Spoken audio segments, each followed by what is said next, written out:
across the UK, on DAB+, on your smart speaker, on your smart TV, and on your side. This is Talk.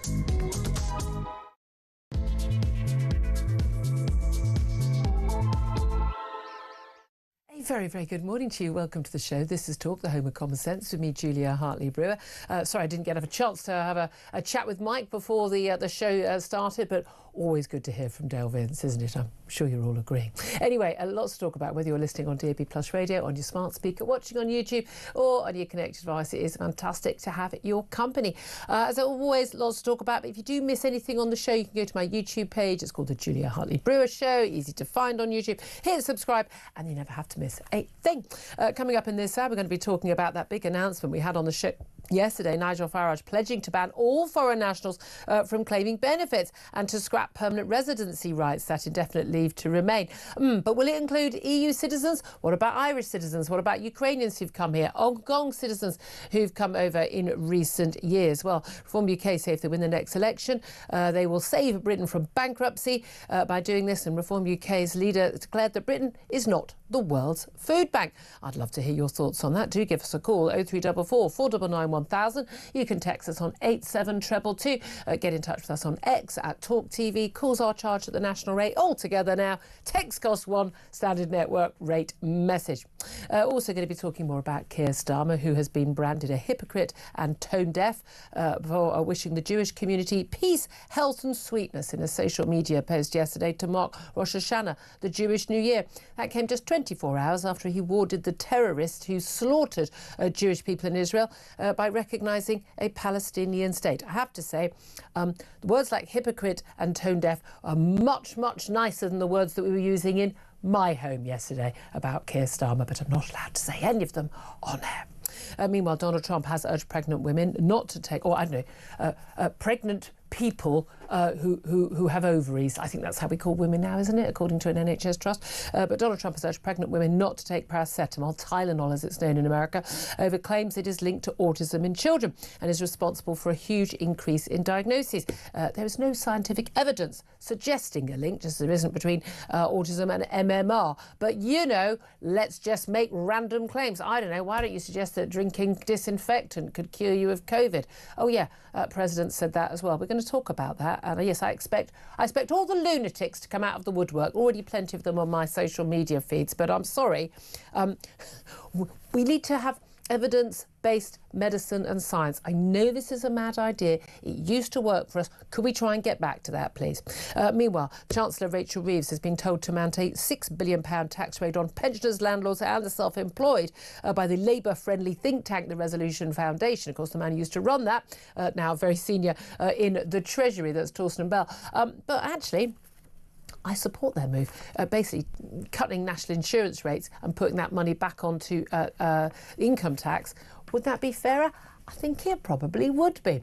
But we'll talk about that all coming up. I'd love to hear your thoughts, I say, on anything we're talking about today. Always free for you to get in touch. You decide what you want to talk about, not me. But in particular, I do like to hear your calls on what Nigel Farage has pledged in terms of stopping foreign nationals claiming benefits and scrapping the permanent residency rights. So basically, after 5 years or 10 years that Labour and Tories have talked about, having the right to apply for indefinite leave to remain in this country, just making it onto every 5 years you have to reapply. We'll see. Have you got a criminal conviction?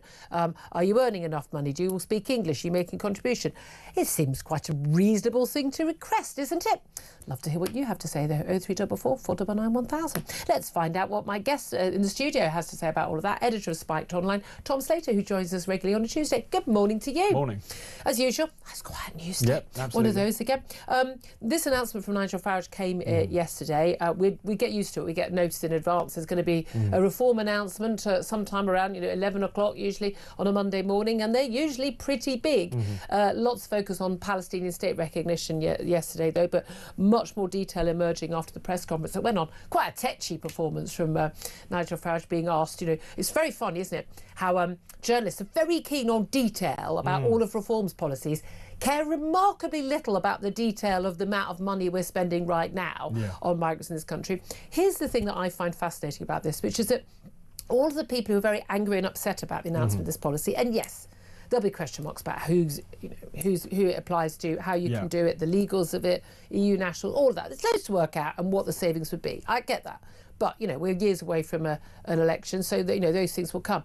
But given that all these people have been telling us for years that migration is good, it's a net benefit to the country, migrants come here to work, they make a contribution, they're not claiming benefits, this is all a horrible, horrible lie, and complaining to every possible organisation they can if you ever make these claims, why are they so concerned about foreign nationals and migrants not being able to claim benefits in this country when apparently they're all net contributors and they're not claiming benefits? So surely it applies to zero migrants because they're all contributors. They can't have it both ways, can they? No, absolutely, they can't have it both ways. And I think it's one of those things where, because so many of the arguments which were made in favour of the status quo, in favour of mass migration, have started to unravel, the Overton window on that question has shifted even amongst economists in a really fascinating way.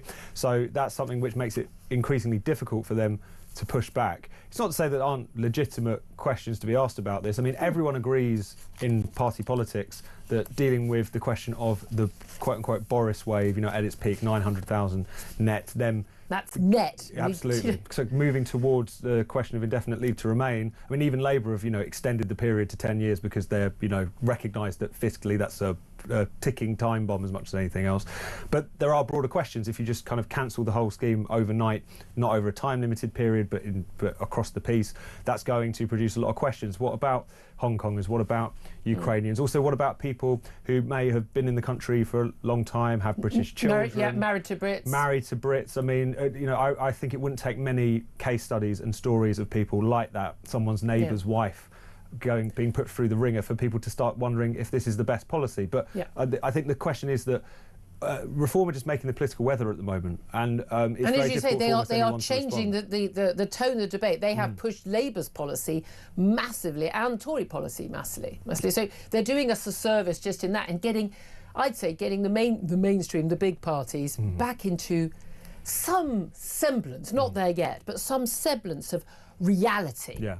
And understanding where the British people are. I don't think they'll get all the way. I think Reform are very much dealing with it. But as you say, look, they say, basically, showdown with the EU. We're told over massive cuts he plans to welfare spending. They reckon some 430,000 non-EU citizens currently have indefinite leave to remain, but 4.12 million EU citizens have applied for settled status in the UK. 770,000 of whom are claiming universal benefits. Well, again, net contributors from the EU. But we have Brits who are claiming benefits in other European countries. The reality is that, of course, far more Europeans have come to Britain than Britons have gone to live and claim benefits in other countries. Yeah, exactly. It is a simple matter of fact because we don't all speak fluent sodding Polish and Romanian and Spanish and an awful lot of people do speak English, and we have lower requirement rules for a lot of that. But I mean, the Irish, I can't see how this applies remotely to the Irish. That they come under a law going back. Common travel area and all that. Common travel area. I mean, again, Irish people are not, to all intents and purposes, foreigners. Irish nationals, I mean, the Republic of Ireland are not all, to all intents and purposes, in law, foreigners in this country, free movement, etc., regardless of the EU. EU, you've got to deal with the Brexit deal, the withdrawal agreement. You're going to have to unpick the whole of that, and it's not just that, France will stop letting people claim benefits or pensions or whatever, Brits in France. No, you're going to have to unpick the whole thing, and there will be reprisals. There will be trade reprisals going to as well. I'm not sure they're going to be able to unpick that. Spouses, again, as you say, that's an issue. But again, it's already an issue if you are a British person and you fall in love with someone overseas, getting them into the country. Numerous occasions where people, the Canadian partner who doesn't have a good enough job and you don't have a job that's...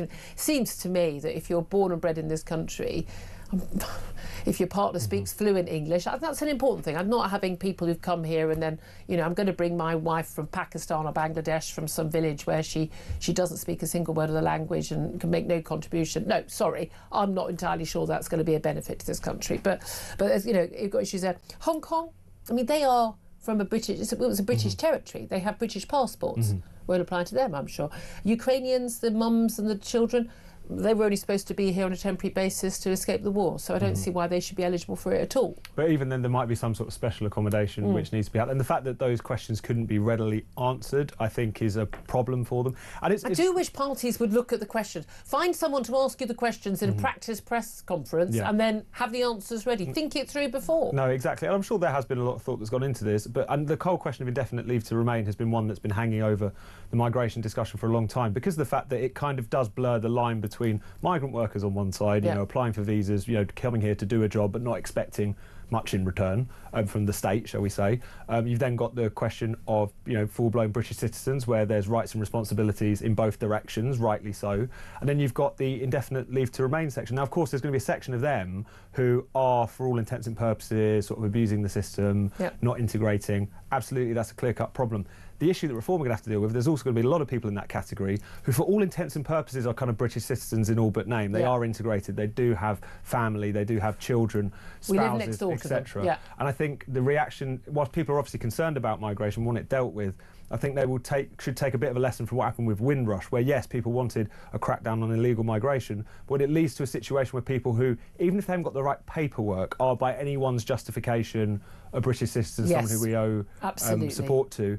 You saw support for that hostile environment policy, it was then called, drop off quite precipitously, even amongst older people who tend to be much more migration sceptical. So it's a tightrope, this issue, and I think that's one thing that, in the detail, hopefully we'll start to see these issues. But in terms of the indefinite leave to remain, the idea that people, even if you've already got it, you'd have to reapply. So we're going to reapply, and then that should be part of the assessment. You know, and again, the NHS and all the unions representing healthcare workers saying, "Oh, we're going to lose a load of people." Well, no, if you're doing a useful job and you're working, but again, here's the thing. It's great that we've got a load of people who come from India, the Philippines, wherever, to come and work as doctors and nurses in this country. But we make a political choice, not an economic choice, not to train up enough doctors and nurses in this country. There are thousands of young people who do their A-levels. They've got grade A's in sciences and maths. They're more than capable of doing a medical degree, and they're not able to because we limit the places, because it's 250 grand to train someone, and then we import people from abroad who then, of course, also need somewhere to live, or there are long costs related to that. We need to, you know, we don't need to rely on foreign workers. I'm not anti-foreign, it's not the xenophobia, it's just I would much rather that a young Brit was able to do the job that they desperately wanted to do in this country, and we didn't bother importing people. We don't need foreigners. In 20 years' time, we would not need to have foreigners propping up our vital health services, because we would be able to train up enough people ourselves. And I do think that we need to get back to the idea that we don't just rely on foreign workers to fill a lot of these roles. And it's been in so many different sectors, public sector, private sector, there's been a desire to kind of plug gaps and to, in some cases at the lower end, to sustain very low wages. And at the higher end, because there isn't the pipeline of people being trained and not going through, whether it's medical school or getting the kind of technical skills that they would need to compete at that level. And so it becomes a kind of palliative. It covers up for those issues but leaves them there. The problem is that if you're going to be serious about this, there does need to be some kind of transition. There does need to be some kind of you can't just do it overnight. We can't suddenly just have enough doctors. But here's the thing. I mean, this has been a sort of kind of a wink-wink deal between the government and big business and big employers, which, look, we'll get these people from over abroad, we don't have to train them up. Lovely job, they turn up. I mean, I've had this. People, you worked in restaurants and places like that, great, we've got a load of people who've got, university degrees and they're working as waiters here. They're really good at the job, great work ethic, turned up, brilliant. What's not like as opposed to some sort of school leaver? It's a Monday and it's raining, I'm not turning up. Well, of course they're employing the 26-year-old Polish, coffee maker. I mean, for goodness sake, it's not rocket science, but we need to have a complete change in attitude in this country in terms of work ethic, in terms of training, and in terms of employers, and doing their bit.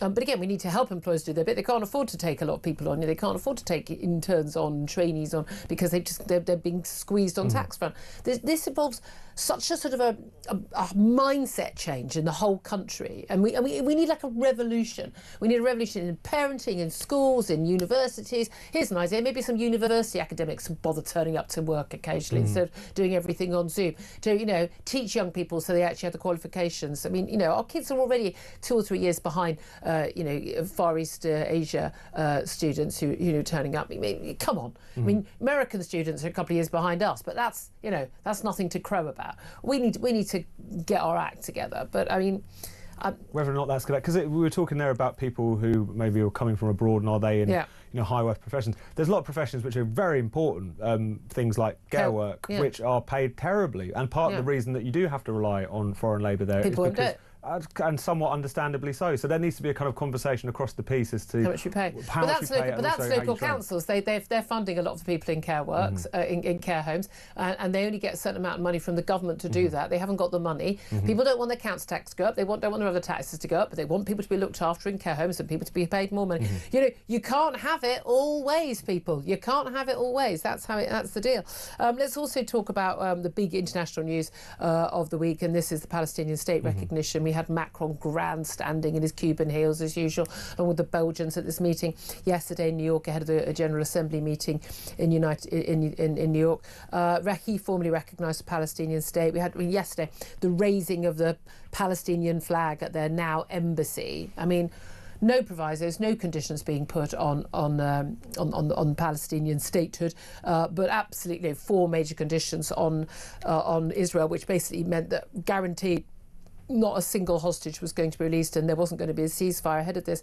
And then yesterday, Keir Starmer had the cheek to then wish peace, health and sweetness to the Jewish community in Britain, wishing them a happy Jewish New Year, Rosh Hashanah. I mean, just 24 hours after basically rewarding rewarding Palestinian statehood to Hamas, the terrorists who murdered, raped, mutilated, tortured, beaten, took hostage and are now starving still, dozens of people in Gaza. I mean, what an insult. The man, I mean, read the room, Starmer, read the room. And that's one thing that maybe he doesn't quite recognise, but he really should, is that this recognition of Palestine has gone down like the proverbial cup of cold sick amongst the vast majority of British Jews. There's a whole spectrum of opinion amongst British Jews, amongst Israelis full stop, about the war, about its government, about whether or not it should carry on, about also the kind of question of how you go forward with peace, although understandably so views have hardened significantly since October the 7th. And yet, to a man and woman, they've basically been at one with their shock and horror, apart from to be respectful to them, the relatively small number of very pro-Palestine, kind of anti-Zionist Jews who are knocking about. Everyone from the families of the hostages, either freed or remaining there, the British Board of Deputies, through to across the spectrum, there's been a kind of sense that you have just been obviously rewarding Hamas. I mean, the family of Emily Damari, the British Israeli hostage who was mercifully, thankfully returned not too long ago, said that this would be like awarding some territory to, the Nazi Party after the Holocaust. Exactly. I mean, it's one of those things where morally it's so clear cut, and they can bang on about the geostrategic importance of it and so on and so forth. We know that this was an electoral calculation.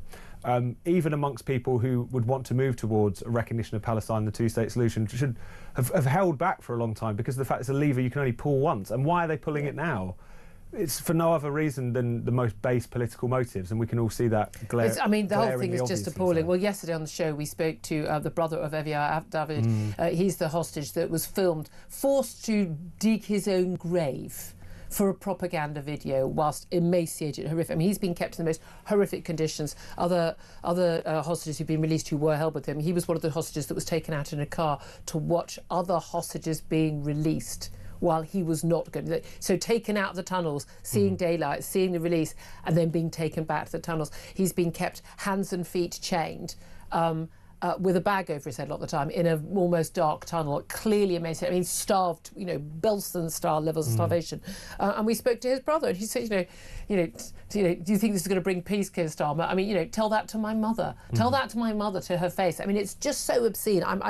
I'm beyond angry about this. I struggled all day yesterday not to say very, very bad 4-letter words. But don't worry, Keir Starmer has demanded that the Palestinian Authority, that's run by Fatah, but by the way, in the West Bank, by the way, would definitely be defeated by Hamas if there were an election. Why? Because Hamas has delivered recognition of a Palestinian state. That's the reward they talk about.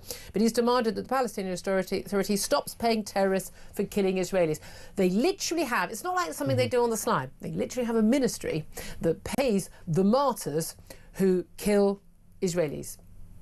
I mean, that's literally what the government of the Palestinian Authority does. And those, by the way, are the so-called moderates. And this is the president which Mahmoud Abbas visited Keir Starmer in London not only a couple of weeks ago. These are the supposed partners for peace. And this points to not only what a moral quagmire this is, but also how practically impossible it is. So whenever you get into these discussions, the Labour Party or whoever will kind of just naturally assume that the Palestinian Authority, led by Abbas, is the kind of the moderate in the room. And for the reasons you suggest, that's completely nonsense.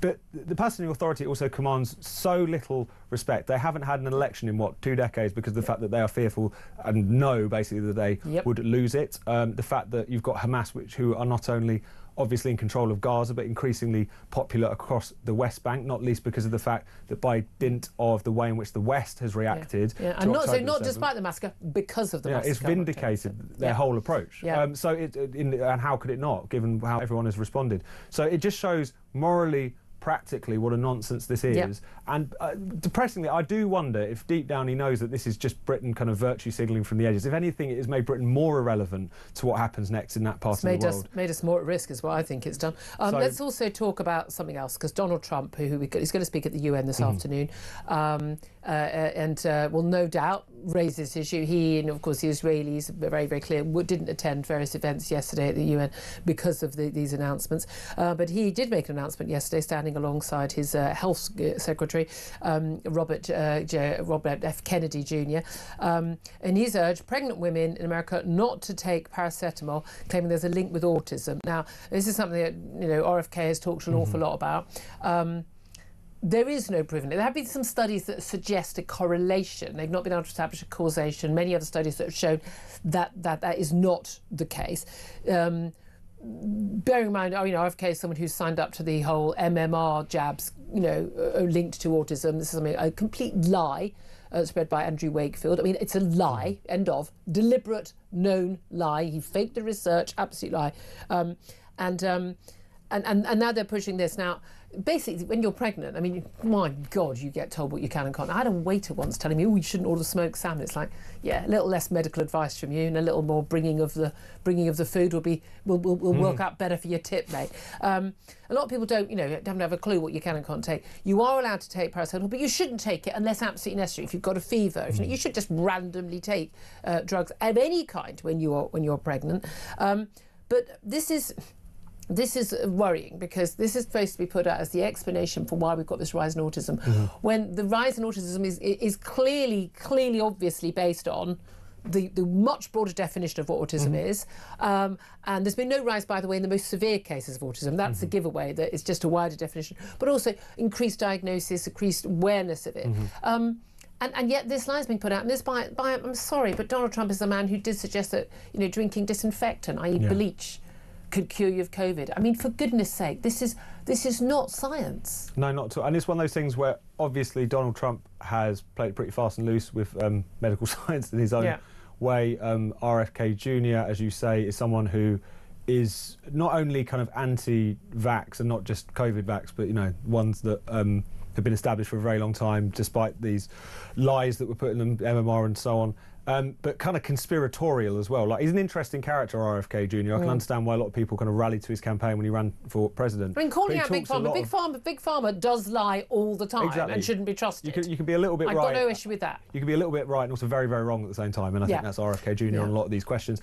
As you say, there's just not the evidence for it. Now, of course, I understand and lament the fact that particularly how the medical and scientific establishment and Big Pharma have carried on over the course of the past 5 years, COVID in particular, has shattered a lot of people's trust. But there's a difference between scepticism and cynicism, and I think sometimes we're slipping into the latter. But the medical establishment, they say, people don't trust us anymore. Well, OK, and there's a lot of distrust over MMR, and again, that was just clearly just a grifter, genuinely telling lies. But people look, but I know somebody, there's always that.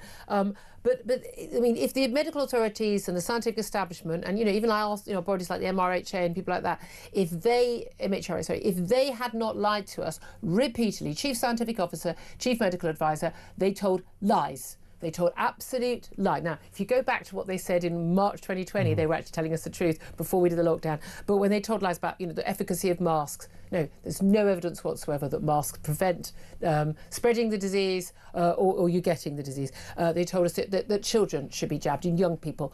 Absolutely not. The risk benefit analysis, very, very clear, and the scientific establishment established that and then backed down on it with no new evidence.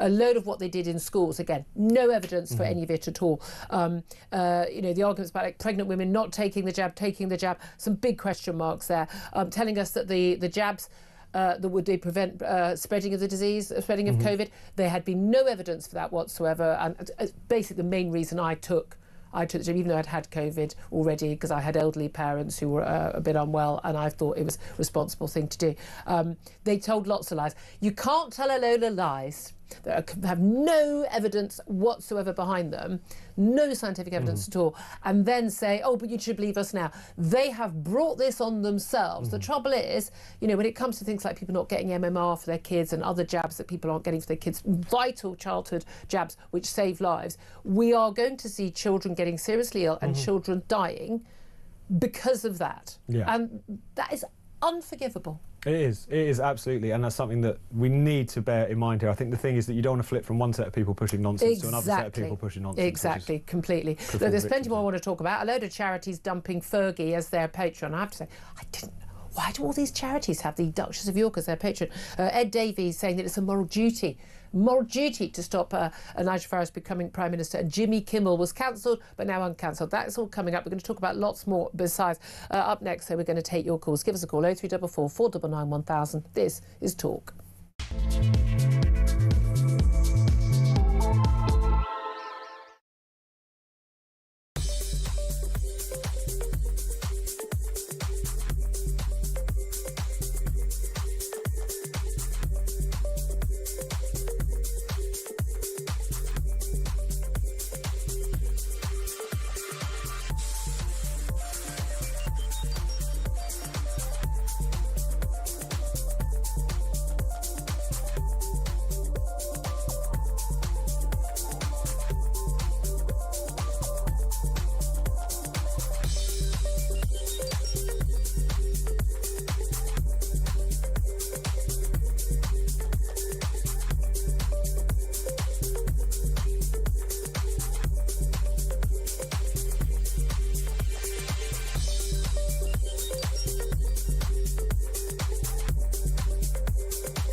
We will pass what legislation is necessary to see this through. And I think the majority of the public will be behind us, because nobody wants to pay so much taxes for people who've just arrived. And look, it's not about race or nationality. It's about rights and responsibility. But that's what people are going to say. That's what the left is going to say. Of course. This is bigotry. They say that for everything. It all comes down to race. They call us far right for wanting to prioritise British people. But the public owes nothing to someone who arrived 5 years ago and hasn't contributed. I'm sorry, we just don't. The other thing that's absolutely extraordinary about this is that everybody who's there talks, there's awful things happening in that war. I don't want to deny that. But this won't make one iota of difference to one Palestinian child or individual or so on. It's strength Across the UK, on DAB+, on your smart speaker, on your smart TV, and on your side. This is Talk. To Talk the Home of Common Sense. We are, of course, already half an hour into the show, already running way behind. We just got talking. We're interested in the conversation, but I want to hear from you. We're going to go to a couple of calls and then we'll go straight on to our next guest. Stuart is on the line. He's in Edinburgh. Just give us a call on 0344 499 1000. Good morning to you, Stuart. What do you want to say? Good morning, Julia. My wife is currently on a 5-year route to indefinite leave to remain. Well, hold on a minute. You're either indefinite leave to remain or on 5 years. Which is it? Well, after the 5 years, she can apply for indefinite. Oh, right. OK. Right. So she's 2.5 years into that at the moment. Where's she from? She's from, well, she's got dual citizenship, Sweden and Brazil. OK. Oh, very glamorous. I tell you what, all the boys in the studio have gone, oh, eyebrows raised. well played, Stuart, I think they're saying. Right. So this uncertainty about this policy, this has cost us thousands of pounds already, which is fine. And we've paid NHS fees, even though I've got a private health insurance policy for her. But the idea that we're going to keep having to go back every 2.5 years or something, pay thousands of pounds, and have that uncertainty that at some point a no is going to come back and we're going to have to pack up and leave the country. Yeah. I don't think it's fair that we were allowed to set up roots in this country based on the policy as it was then. Right. And then we're going to have to live with that uncertainty. Now, I'm all for stronger action against the abuse of the immigration system. But we need to think very carefully about it because I feel that everybody's getting tarred with one brush at the moment. Yeah, I mean, that's the thing, isn't it? Because there could be different categories. And I would have thought the spouse of a Brit is a different category from a family of migrants who've come from, whether it's, Bulgaria or India or Brazil. That's a very, very different issue, I think. Right, I think so. And I think that because it's such a hot topic and nothing's getting done when people have been supporting action for such a long time, then everybody's just going to get tarred with one brush now. Yeah. And that scares me. And it will get to the point if we have to keep doing that, we'll just pack up and leave. If we're not, I completely agree with you. And I feel rather strongly that people who are British who are married to foreigners, should be allowed to, it's not your fault who you fall in love with. Should be allowed to bring your family to your home country and live here. But I think that should be a very different case. Well, look, I mean, keep us posted on that. Do keep in touch. I'd really appreciate your call. Thank you very much for that. Caroline is in London and wants to have her say. Good morning to you, Caroline. Oh, good morning, lovely Julie. Please bear with me. I'm very, very emotional. I've just watched live the United Nations. I can't do it today, love. I can't do it. I can't believe what I'm hearing. Today is a day of history, not for the good books. The effect this is going to have on Jewish people worldwide, the English in terms of reparations, and what we've done, we've said to Hamas, well done. Yep. And the fact that they didn't say anything like, we'll do this when the hostages are released. Yeah. And I don't know where this is going. I don't have words. I'm in shock. No, I'm totally with you. The fact that there wasn't a condition, you have to release the hostages. That's just number one. Release the hostages, and then we'll recognise Palestinian state. That would have been a negotiating position. But that said, Keir Starmer has demanded that the Palestinian Authority in the West Bank stops paying terrorists for killing Israelis. So that's a little. I mean, apparently it's a demand from the Prime Minister. Aren't you impressed with that? It's tough talking. Oh, absolutely, but he didn't even have the guts to go to United Nations himself. He sent David Lammy and Yvette Cooper, and I was listening to Ursula von der Leyen, all these people who are basically legal criminals, and I don't care if I'm allowed to say that or not. It is so thick what they've done, and they've done it on Rosh Hashanah. And the Jewish New Year. Yeah, the Jewish New Year, and I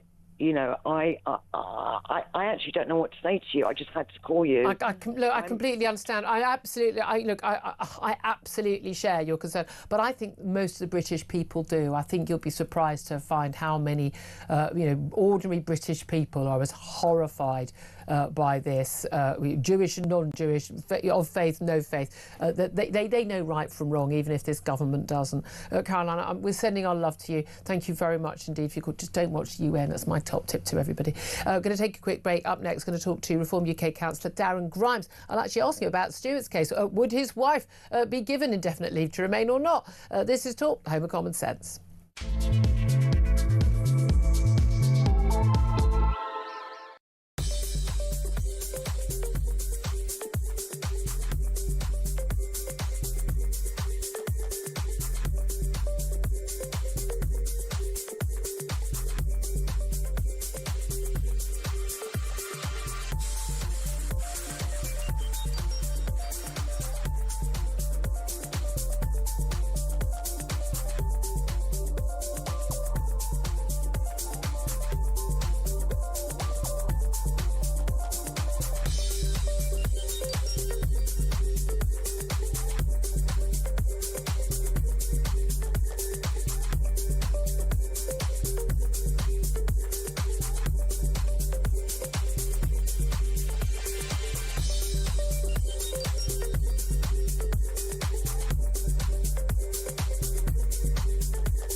across the UK. On DAB+, on your smart speaker, on your smart TV, and on your side. This is Talk. Morning, welcome back to the show. 10:39 is the time. This is Talk, the Home of Common Sense with me, Julia Hartley-Brewer. Let's go straight to our next guest, Reform UK councillor, Deputy Leader of Durham County Council, now Darren Grimes. A very good morning to you, Darren. A very good morning, Julia. Thank you for Always joining brilliant us. to be with you. Sorry we're a little bit late, as usual. Tom Slater and I just yapped on too long. Mostly my fault, as always.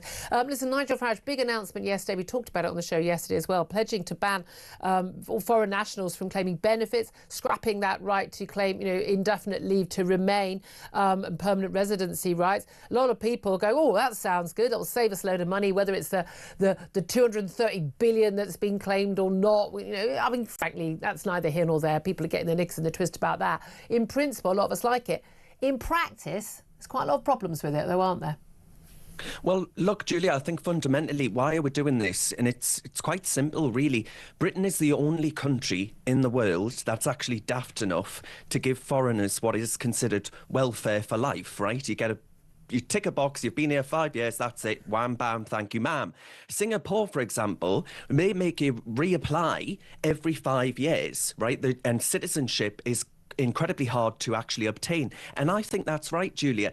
British citizenship should be a gift, right? It is the most precious thing that we can possibly offer someone, to have the protection under the name of His Majesty the King. So I think actually that reapplying every 5 years, those robust measures with, as far as indefinite leave to remain is concerned, not being a benefit scratch card. And fundamentally, Julia, you go back to 2019, I campaigned for Boris Johnson on a pledge to take back control, right? I campaigned for him heart and soul. I cried when that result came in. I now regret that more than anything else. I think he betrayed the British people like no other politician in living memory. I mean, the Boris wave was just, and we didn't find out about it until afterwards, but they darn well knew how many visas they were giving out.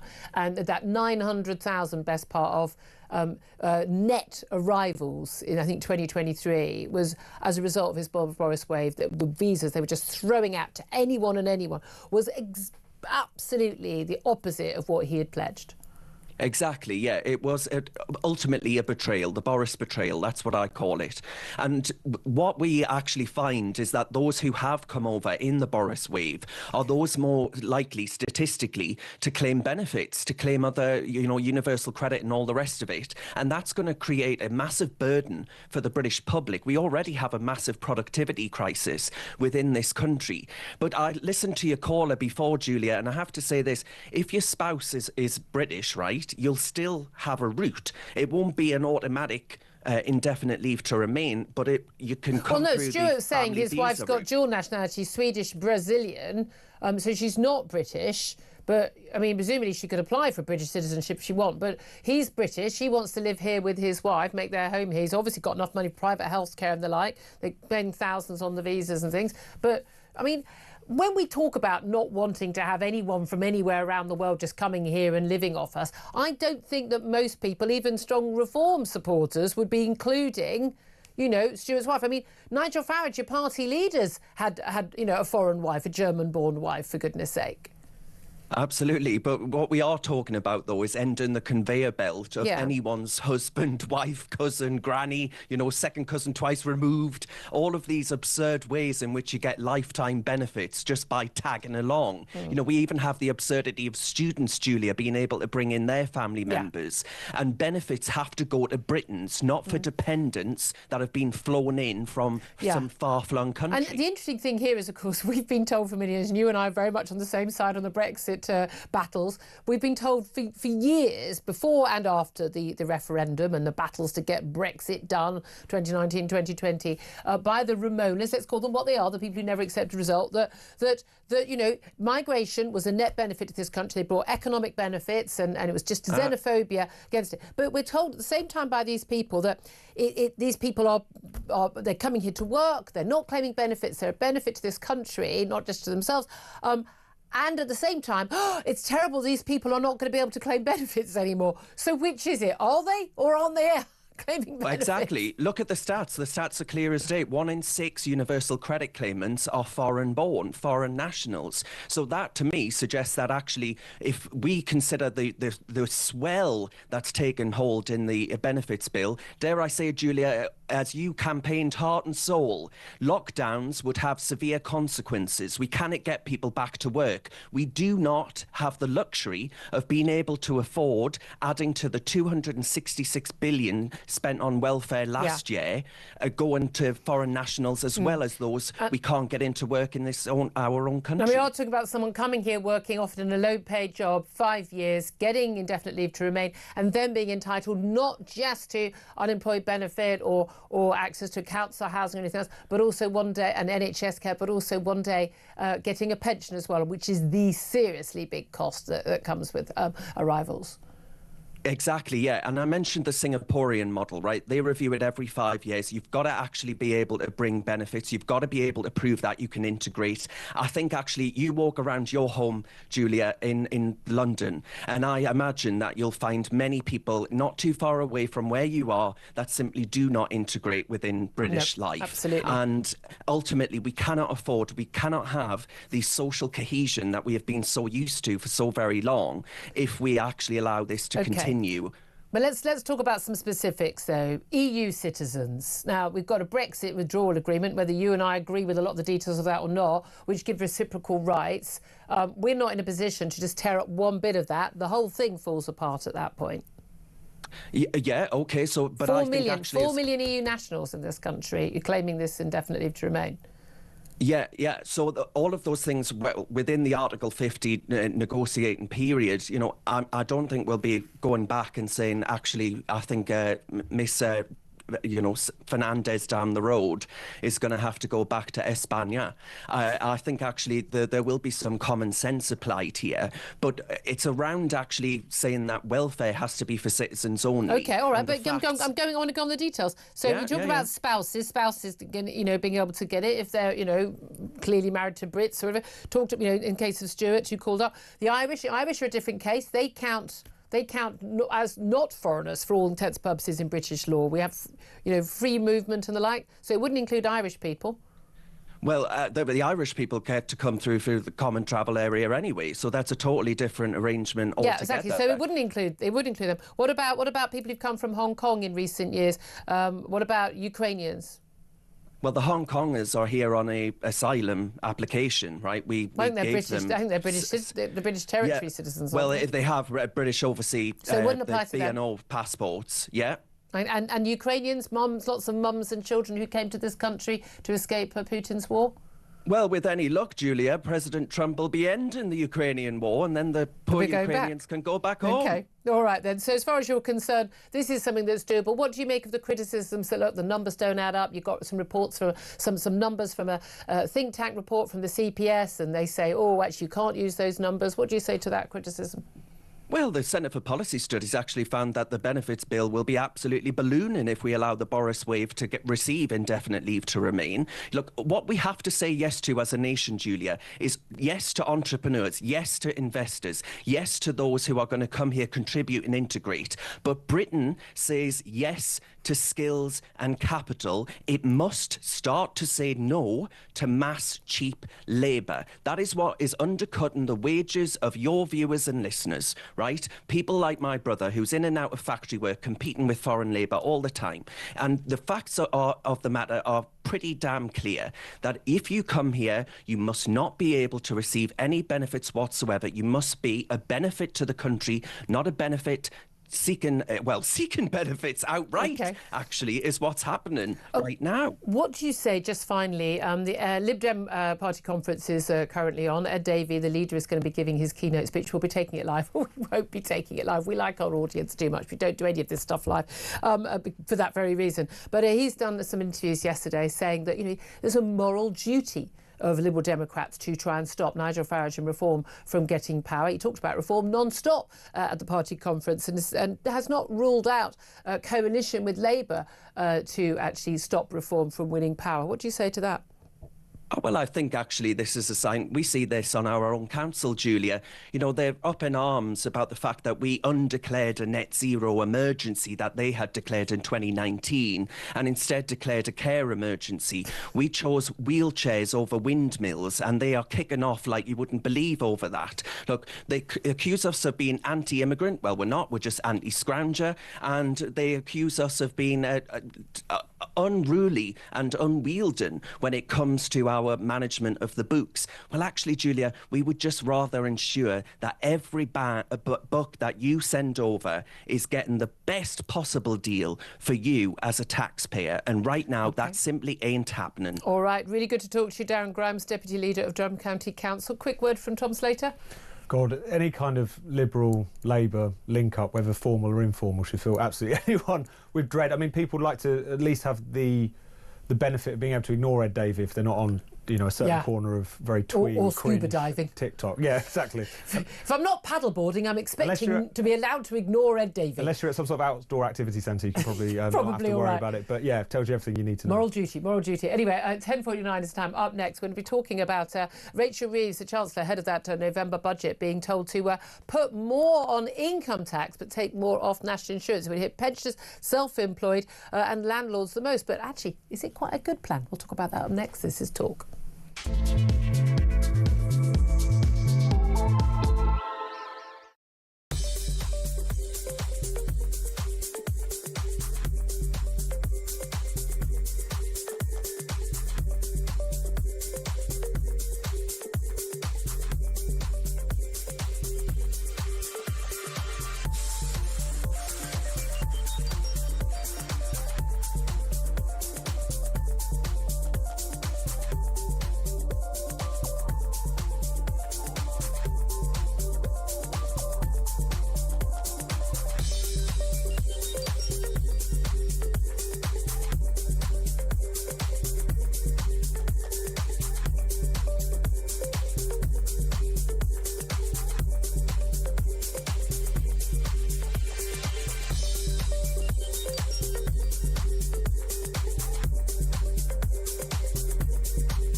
Hamas.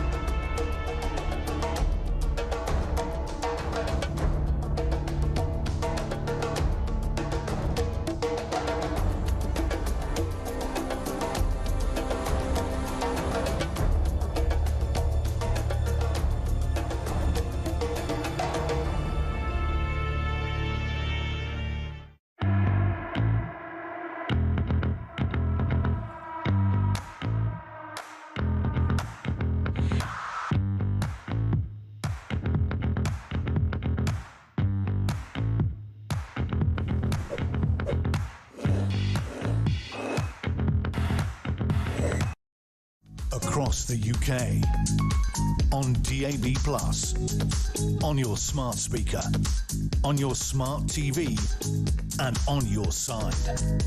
This is Talk. Morning, welcome back to the show. 10:53 is the time. Let's talk about the economy. We're going to be doing a lot of that this autumn. I know other stories are in the news right now, but the state of our economy is going to be bigger and bigger news as we approach the budget in the autumn. On November the 26th, Rachel Reeves is going to announce, let's face it, tax rises, and we're probably all going to be hit by them eventually. But one of the suggestions that has come out now from the Resolution Foundation, previously headed by Torsten Bell, now working at a senior role in the Treasury, is that she should basically raise income tax by 2 pence in the pound to fill her budget black hole and cut national insurance. Who will this hurt? Who will this benefit? Well, let's talk about this with Justin Urquhart-Stewart. He's an economist and chairman of the Regionally Investment Platform. Good morning to you, Justin. Good morning, Julia. Thank you very much for joining us. Now, I have to say, I mean, I'm not in favour of anyone's taxes going up, but it seems to me that moving tax from national insurance, which is a nonsense tax, it's nonsense. It's not put in a pot. You're not sitting there going, I paid my national insurance and Treasury's got a nice little pot over here in the corner and there it is for when I need it, when I'm unemployed or I need my pension. Rubbish. It's spent day to day. It's an income tax. But moving it from that onto income tax, it'll hit landlords, self-employed and pensioners. But isn't it a more honest tax? And isn't that the way we should go? Yeah, well, I agree with you. First of all, actually, the idea of putting taxes up anywhere is abhorrent. But if we are in the position, we've got a lot of debt to try and sort, and this black hole, which no one's actually quite told me where it is yet, but no matter. So the alternatives are relatively limited. What you should do, of course, is actually turn around and say, first of all, you're right. Things have changed, and therefore I've changed. What we said in our manifesto is now going to be out the door. She should use John Maynard Keynes, who said after the war, when the facts change, I change. Yep. So there's an excuse. It's not good, but an excuse. So actually, broaden this so we've got very few areas of taxation of any scale, because there are only rather key main taxes. You've got VAT, national insurance, and income tax, and the last two are virtually the same as you were just highlighting. However, the point is, as you said, actually with income tax, you're hitting a broader range of people, including old farts in red braces who are pensioners. For those not watching, Justin is wearing red braces, but he's very young. You're very kind. Or as the Americans rather worryingly call them, suspenders, but I have to actually be careful with that.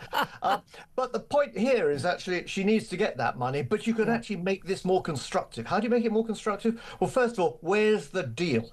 Get people who are going to be paying more of these things and say, if you're going to give us this extra money, let's make it for a period of time. We can put that in statute so it actually has to come off. Secondly, for your family, I'll give you a discount on your inheritance tax because you're contributing this, because this is for a period of time. There's a value there you can do. Yeah. So we could be more constructive that way. Of course, with national insurance, she's going directly back on what she did in her first budget because getting rid of this tax on employment, how stupid could you be? Because it literally is a tax on jobs, and we can see it. Employers are genuinely not employing new people or getting rid of people because they can't afford to employ them because of that extra tax from national insurance. Absolutely. And that's had a knock-on effect on new business, people starting new businesses and launching more new products and services. Why? Because back to that word again, of confidence. Yeah. She needs to be able to instill that confidence. So if she can actually have a plan now which does say, for a period of time, we can now balance that books. We're going to do fairer taxation. It sounds like good taxation, but fairer. But also, let's be some more constructive. Go to the area where you know the taxation changes will have a multiplier effect. Yeah, but I don't know whether Rachel from accounts, I'm not entirely sure she knows any of this, because this is a woman who genuinely thought that you could put a tax on jobs and it wouldn't affect jobs. I mean, but growth is, she's got her steely, focus on growth. Well, we're not seeing any of that. And they're still banding around this nonsense, we're the fastest growing economy in the G7 in the first half of the year. I mean, by what percentage? I mean, come on, this is all a joke. The reality is we need to cut taxes, don't we, genuinely? But we can't borrow anymore, we can't afford to. What we need to do is fundamentally cut spending, but also cut taxes on the sort of, on businesses and on the people who are going to expand the economy. But here's the thing. Look, we haven't got the money right now. She made all these pledges, and along with Keir Starmer, no rising income tax, national insurance or VAT. If they went back on that, they've already gone back on the national insurance, but they can claim a rinky-dink loophole. It's on employers. It's nonsense, but they've gone back on it. But if they went back on that and put income tax up, they would plummet. I don't think it's possible, but they could plummet even further in the polls. Now, so therefore, what they should look at is actually more constructive ways. So now, how about this? Get rid of stamp duty altogether. Why? Oh, yeah, absolutely. Because when you get rid of it, it doesn't actually earn a great deal of money. It just stops people moving house. Absolutely. And when you move house, everything changes. The child, well, no, keep the child, but the kitchen, the bathroom, and all those bits and pieces.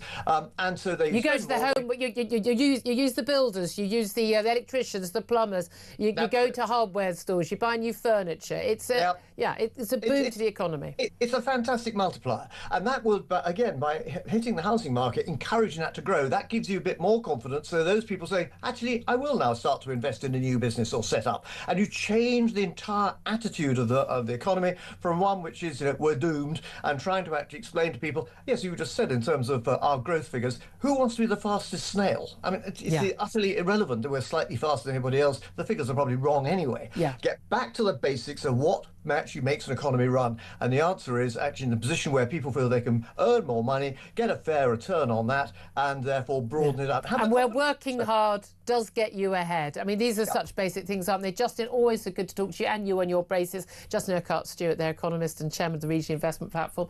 Tom Slater, I have a feeling that whatever it is that Rachel Reeves decides to do in November, it will be the exact opposite of what she should do. I genuinely think she doesn't know what she's doing. No, exactly. And then she'll try and do it for a bit, and then after you turn on it, the black hole will get bigger. It'll certainly be her last budget. Oh, absolutely. Could you imagine her getting to another one after everything that's happened so far? And it's not just that her policies have been disastrous, even though they have. It's that she's got no authority at all. And no credibility at all. How you can even just command the... But this is at a time when we need sort of revolutionary policies and basic fact-based stuff, and we're just not getting it. It's going to be embarrassing. It's going to be excruciating watching that next budget. It really is. Love to hear your thoughts on that. Give us your calls in, and as well, of course, on the new policy from reform on banning foreign nationals from indefinitely to remain and benefits. This is Talk.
across the UK, on DAB+, on your smart speaker, on your smart TV, and on your side.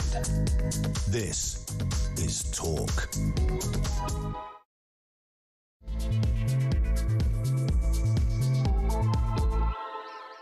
Good morning, welcome back to the show. Very much appreciate your company. This is Talk. We are the home of common sense, and whether you're listening on DAB+ radio, on your smart speaker, watching on YouTube or your connected device, it is great to have your company. Thank you so much for joining us.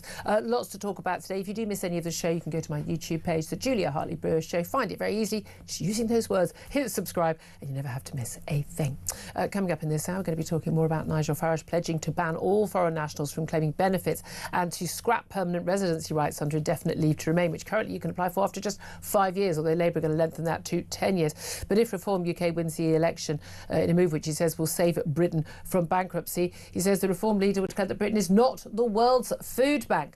However, few issues over EU residents, EU arrivals, also spouses of British residents, Hong Kongers, the Ukrainians. I mean, who else won't be included in this? Plus, Keir Starmer has been rightly branded a hypocrite and tone deaf, although I used rather stronger words in my own home yesterday, after he wished the Jewish community peace, health and sweetness in a social media post to mark Rosh Hashanah, the Jewish New Year, yesterday. It came just 24 hours after he rewarded terror by recognising a Palestinian state. We saw Emmanuel Macron for France and other countries also following on with that announcement yesterday as well. Looking ahead to Donald Trump and a speech he's giving at 2 p.m. UK time in the UN, whether or not he condemns that at the UN podium. Donald Trump also in the news after yesterday urging pregnant women not to take paracetamol over claims it is linked to autism in children and is responsible for a huge increase in diagnoses.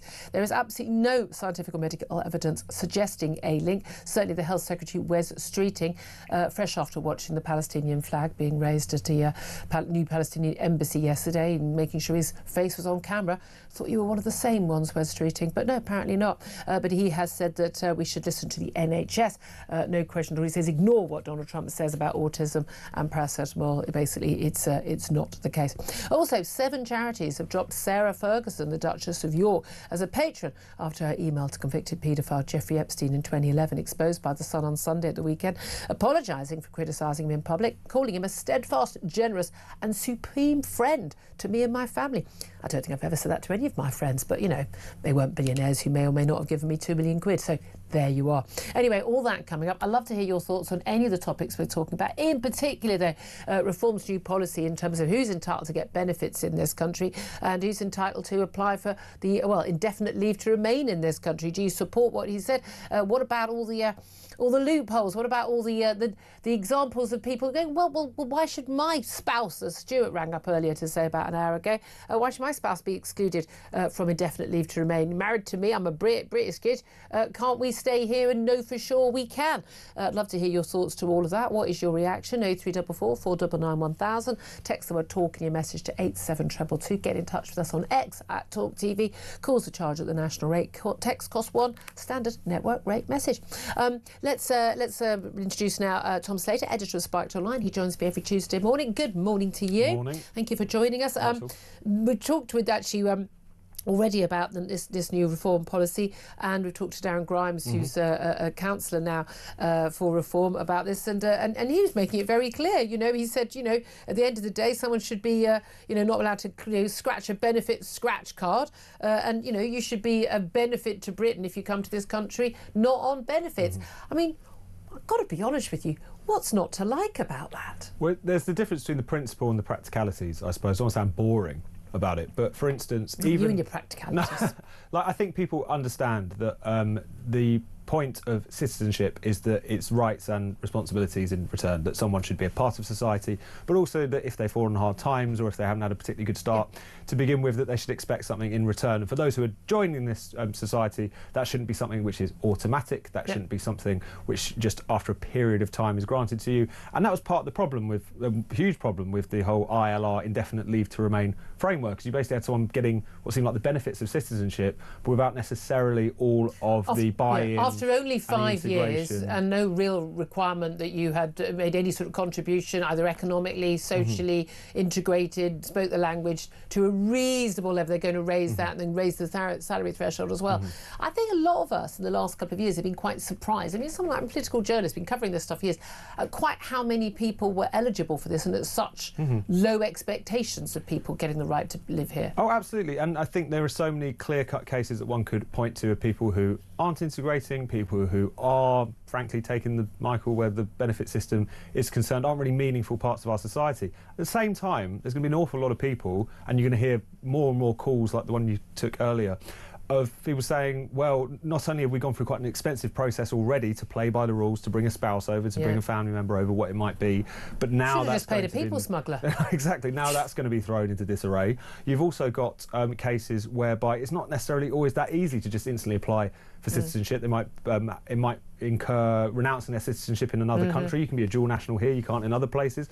There are also just people who will have been... I think America requires that unless you're born a dual citizen. Exactly. Like, for all intents and purposes, there will be many people who aren't indefinite leave to remain who anyone would recognise as a citizen in all but name. They are contributing, they've got British kids, they've got a British spouse, this, that and the third. Very well integrated, but because they might not meet the salary threshold, or they might not meet one of these other criteria, suddenly their status is thrown into doubt. And even if it gets sorted out a bit later on, the stress, that uncertainty, and that's is what something which could be a big problem. And that's the thing. And I think most British people would be. I think that 90% of us would probably agree on all the. If each case was presented to us, I think we'd go, oh, fair enough, yeah, absolutely fine, or oh, no, I don't see why you should. And again, there's a very big difference to me from someone who is a British person. Let's say you're British, you're born and bred here in this country, and you go off and live in another country, whether it's Canada, whether it's Australia, whether it's Bulgaria, whether it's Pakistan, and you meet and fall in love with somebody, you get married, you want to come and bring them back here, you've got a job, you can either support them or they've got a job and they want to come here to live here.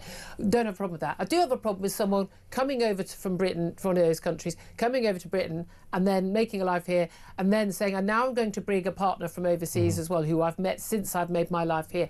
No, and unless they can support themselves and you can support them.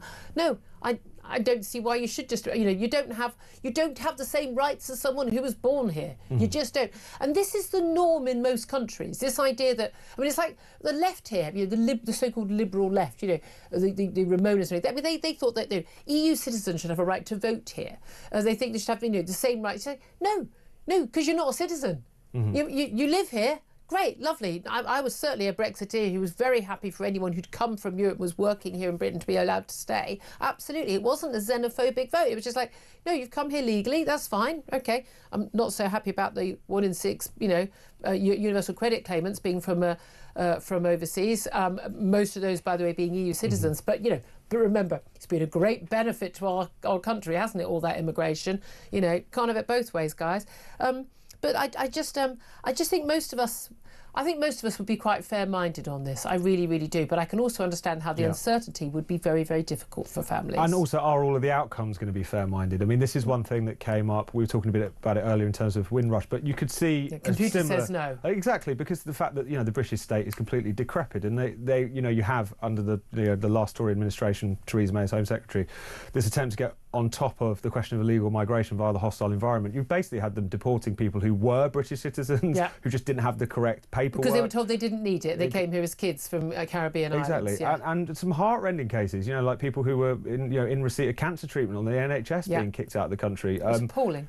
It was appalling. And the xenophobic, racist British public said this is outrageous. Exactly. It was actually support for them were higher amongst 65 plus, which tells you something about that fundamental sense of fairness. Because that's the thing. Everyone thinks, people, because they're black. No. If the British public was very, very clear that they thought that was wrong. So they were very clear. All I'm saying is, obviously, there's the principled argument about, is there a problem for ILR? Yes. It's not just a question of finance. It's also a question of the what it does to the question of citizenship. Yeah. How you deal with that is pretty important. It's complicated. But hey, let's have a conversation about it.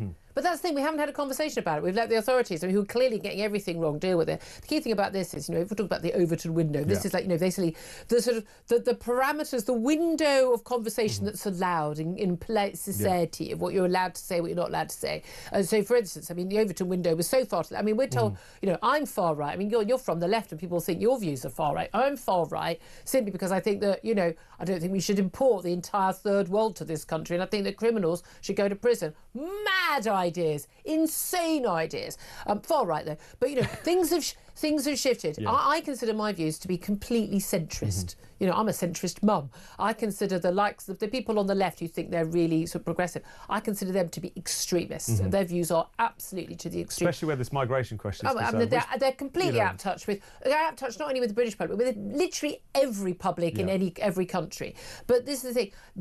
What Nigel Farage has been doing in recent years is shifting that Overton window, whether it was on Brexit, whether it's on immigration, whether it's on benefits, and he is making it possible for us to have more of a sane, sensible, fact-based conversation about this stuff, and all credit to him. Even if only a fraction of his policy were ever actually enacted by him or any other party in office, that would be a good thing for this country. It really would. And particularly, by the way, for people at the bottom end of the income scale, it doesn't make much difference to me in terms of how many migrants are in this country. I've never voted for my own benefit. I'm one of the lucky people. I've earned good money. I've got my health. I own my home. I'm one of the lucky people. And it's really important. One of the reasons I voted for Brexit was actually I could see the impact on people's wages in many trades, in many jobs, because of people competing. And it's much easier for me if I can have access to cheap nannies and cleaners because the Eastern Europeans are all in North London. That's fine. But I don't. That wasn't why I voted for Brexit. It was because I could see the impact on British people who were losing out and who were competing for the housing and the school places and all of that. And I think more people should think about, how the people at the bottom end of the economic and social ladder in this country, how they fare when they think about these things.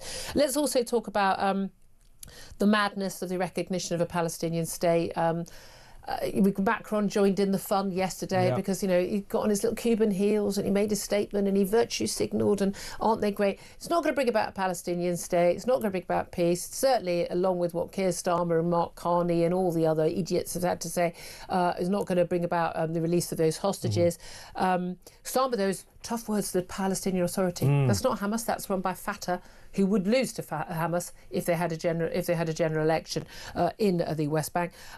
He's demanded that they stop paying terrorists for killing Israelis. So that's nice. So the moderates, these are the moderates. They have a ministry in the Palestinian Authority where they literally pay basically a pension to the families of those who, quote, martyr themselves in the ultimate cause, which is killing Jews. That's literally in their government, part of their government. It's not a sidebar thing. It's not under the table. It's literally a thing that happens. Mentions it after granting a Palestinian state. They've got an embassy now. They've got a flag. The Foreign Office lists Palestine as a state. It's not even got agreed borders. It hasn't got a government that is a single government has agreed. It's just so beyond madness, this move by all these so-called progressive countries. No, and it's not sufficient to call it a virtue signal, even one that's thoroughly unvirtuous for all the reasons that we were talking about, rewarding terrorism being highest among them. It's also obviously going to have an impact on the ground around the edges. First of all, it will completely kind of sever or severely damage our dealings with Israel, which is very important as an intelligence relationship, also just in the point of supposedly being an ally, a Western-style democracy, assailed on all fronts by people who want to destroy it, anti-Semites and Islamists. You would think that we would want more solidarity there, but apparently not. But also, for instance, if your primary concern is the well-being of the Palestinian people and their aspirations to nationhood, the only consequence of this is it's going to basically create an incentive for the current Israeli government not to play ball whatsoever with what France or Britain are asking of them, to accelerate settlements in the West Bank. You're already seeing members of the cabinet very openly talking about that now. What was the point of this? I think we all know, which is it's primarily for domestic political consumption. But that, if you really care about this issue, this seems to have been an absurd and it's literally the opposite of what you should do. Absolutely. And you can only pull this lever once. That's why successive governments, Labour, Conservative, have never gone there. 120 20-odd governments had already done this around the world, but again, no one really cares what Burkina Faso thinks or whoever it is, but when a member of the national, two members of the UN Security Council, France and Britain, when they do it, that's a very, very different point. So having just come back from Israel again, I can imagine just how absolutely horrified so many people. I actually went to the West Bank, one of the places you're allowed to go to, but we had to have security, and once you're in the West Bank, you can. I don't approve of the violence from settlers in the West Bank, absolutely, and with the connivance of the government, the Israeli government. I've got, I'm not a defender of everything that happens, but I can also completely understand why Benjamin Netanyahu says that they need to basically, seize back control of the West Bank in terms of the threat that does pose to their own people in the capital. I'm sorry, there is no way in the world that Britain in the Second World War would have gone, yeah, well, absolutely, leave the Nazis in power. Whether it's Hamas or Fatah, they're almost as bad as each other. We'd leave them in power, next door to us, ready to strike again. And if the world, everyone signed a UN declaration or the League of Nations or whatever it was then, we would have gone, yeah, two fingers up. Sorry, we're about saving our own people. I just find it untenable that anyone thinks that a two-state solution, when one of the states doesn't believe the other state should even exist, and that their main aim, Palestinian Authority and Fatah and Hamas, their main aim in life is the killing of Jews and the destruction and annihilation of the Israeli state. I don't understand on what basis you could possibly expect anyone in Israel to accept having them on their border. We wouldn't, no other country would.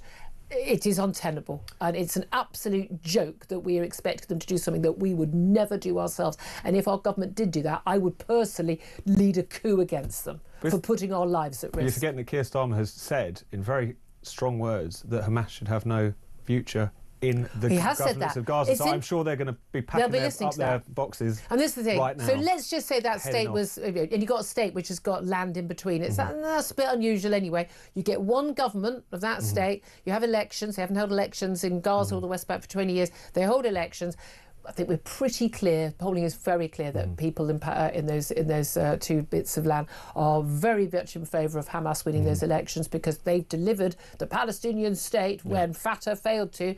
They will vote for Hamas. And it'll be the last election they ever have. Well, exactly. It hasn't been one for 20 years for a reason. But so what we've then got a prescribed terrorist organisation dedicated to the destruction of their neighbour and to killing every single member. Oh, by the way, and then us next, America and us, we're all on the list, guys. And they're going to be in power. And we would have gone, yeah, great. Or are colonial powers like France and Britain going to say, no, you can have your own homeland, but no, you may not vote for who you want. Which is it? Yeah. Which is it? Because if they're allowed to vote for whoever they want, they're going to vote for the terrorists, because the Palestinian people en masse support Hamas. And it's been clear from anyone who's looking at the opinion polling, anyone who's been looking at the way in which politics in the West Bank and Gaza has shifted over the course of the past couple of decades. And, in a sense, why wouldn't they? Because of the fact that you've now essentially said, you know what, there's been this long-running conflict, there has been this long-running dispute, and essentially the one thing that has worked is October the 7th. That's the message that the West has sent. Everyone ignored us for all this time. Whether they want to admit it or not. And, taking hostages and putting our own civilians, particularly children, in harm's way, absolutely paid off for us. You've just given every single terrorist group around the world a little handbook on how to get what you want. I mean, and they will be watching and they will be following. It's just crazy. Let's talk about something much more important. Let's talk about the Duchess of York. How is she still a thing? There's my first question. Apparently she's going to be out of public life. I thought she already was. Yeah. She just turns up to Christmas and there's a family funeral. Fair enough. But it's over this email that she wrote to Jeffrey Epstein that's emerged over the weekend to... How many people were emailing Jeffrey? How did he have time to abuse so many young girls when he was constantly having emails from anyone in the world who desperately wanted to be his mate and get his money? She wrote an email to him in 2011, just a matter of weeks after she had publicly said that she had disowned him. This was 2 years after he had been convicted, pleading guilty to procuring an underage girl for prostitution. Like all your mates do and you stay mates with them. She basically sort of called him a supreme friend and the like. Now, her spokesperson says, oh, look, he was threatening to sue her for defamation, for libel, because she was linked to the word calling him a paedophile. She said, I'd never called you a paedophile in this letter. 7 charities just sort of lined up one after the other to dump her as her patron. So a number of them, like children's charities. Why do so many charities still have her as a patron? Question mark. Well, clearly quite good at fundraising. Quite good at exactly. But I mean, this is just the latest video, but it's very, very clear that Andrew and Sarah Ferguson, who, although divorced, live in the same house together still. I mean, it's whatever works for you guys.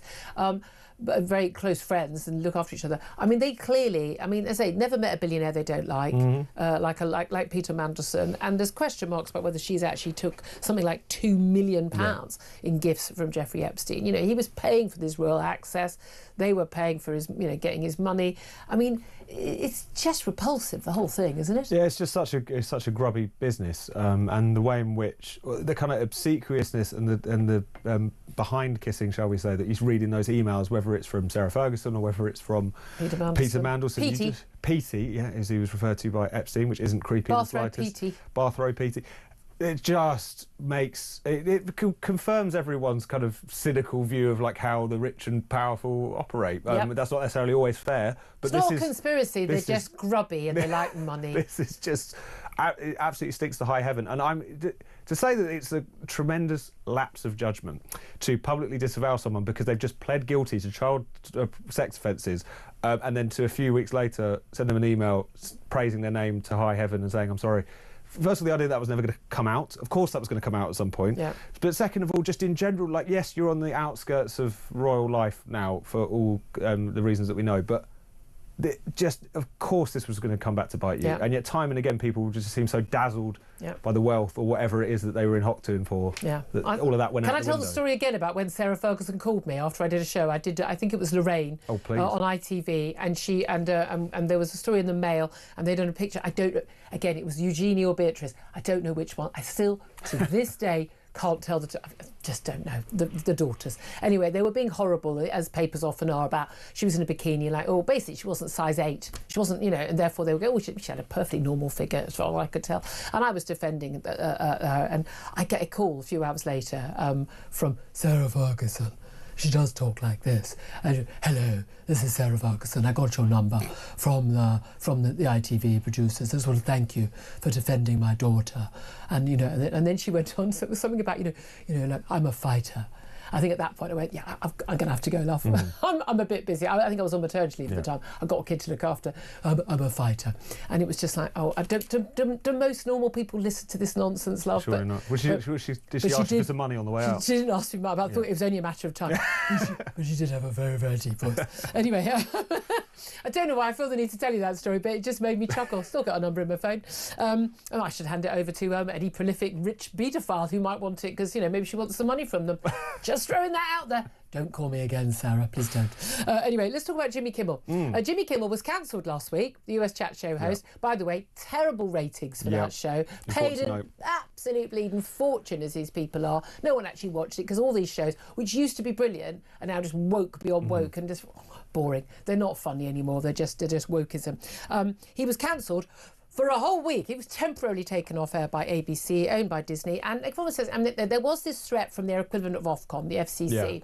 And I don't like that threat. That said, it wasn't a joke that he made about Trump. People have said there were different reasons. He told an outright lie. He said that the man who's accused of killing Charlie Kirk was a MAGA guy, motivated by MAGA. He told an absolute, blatant, categorical lie that he would have known was a lie and was malign and was designed to stir up trouble. I'm sorry, it was the wrong thing for him to have said.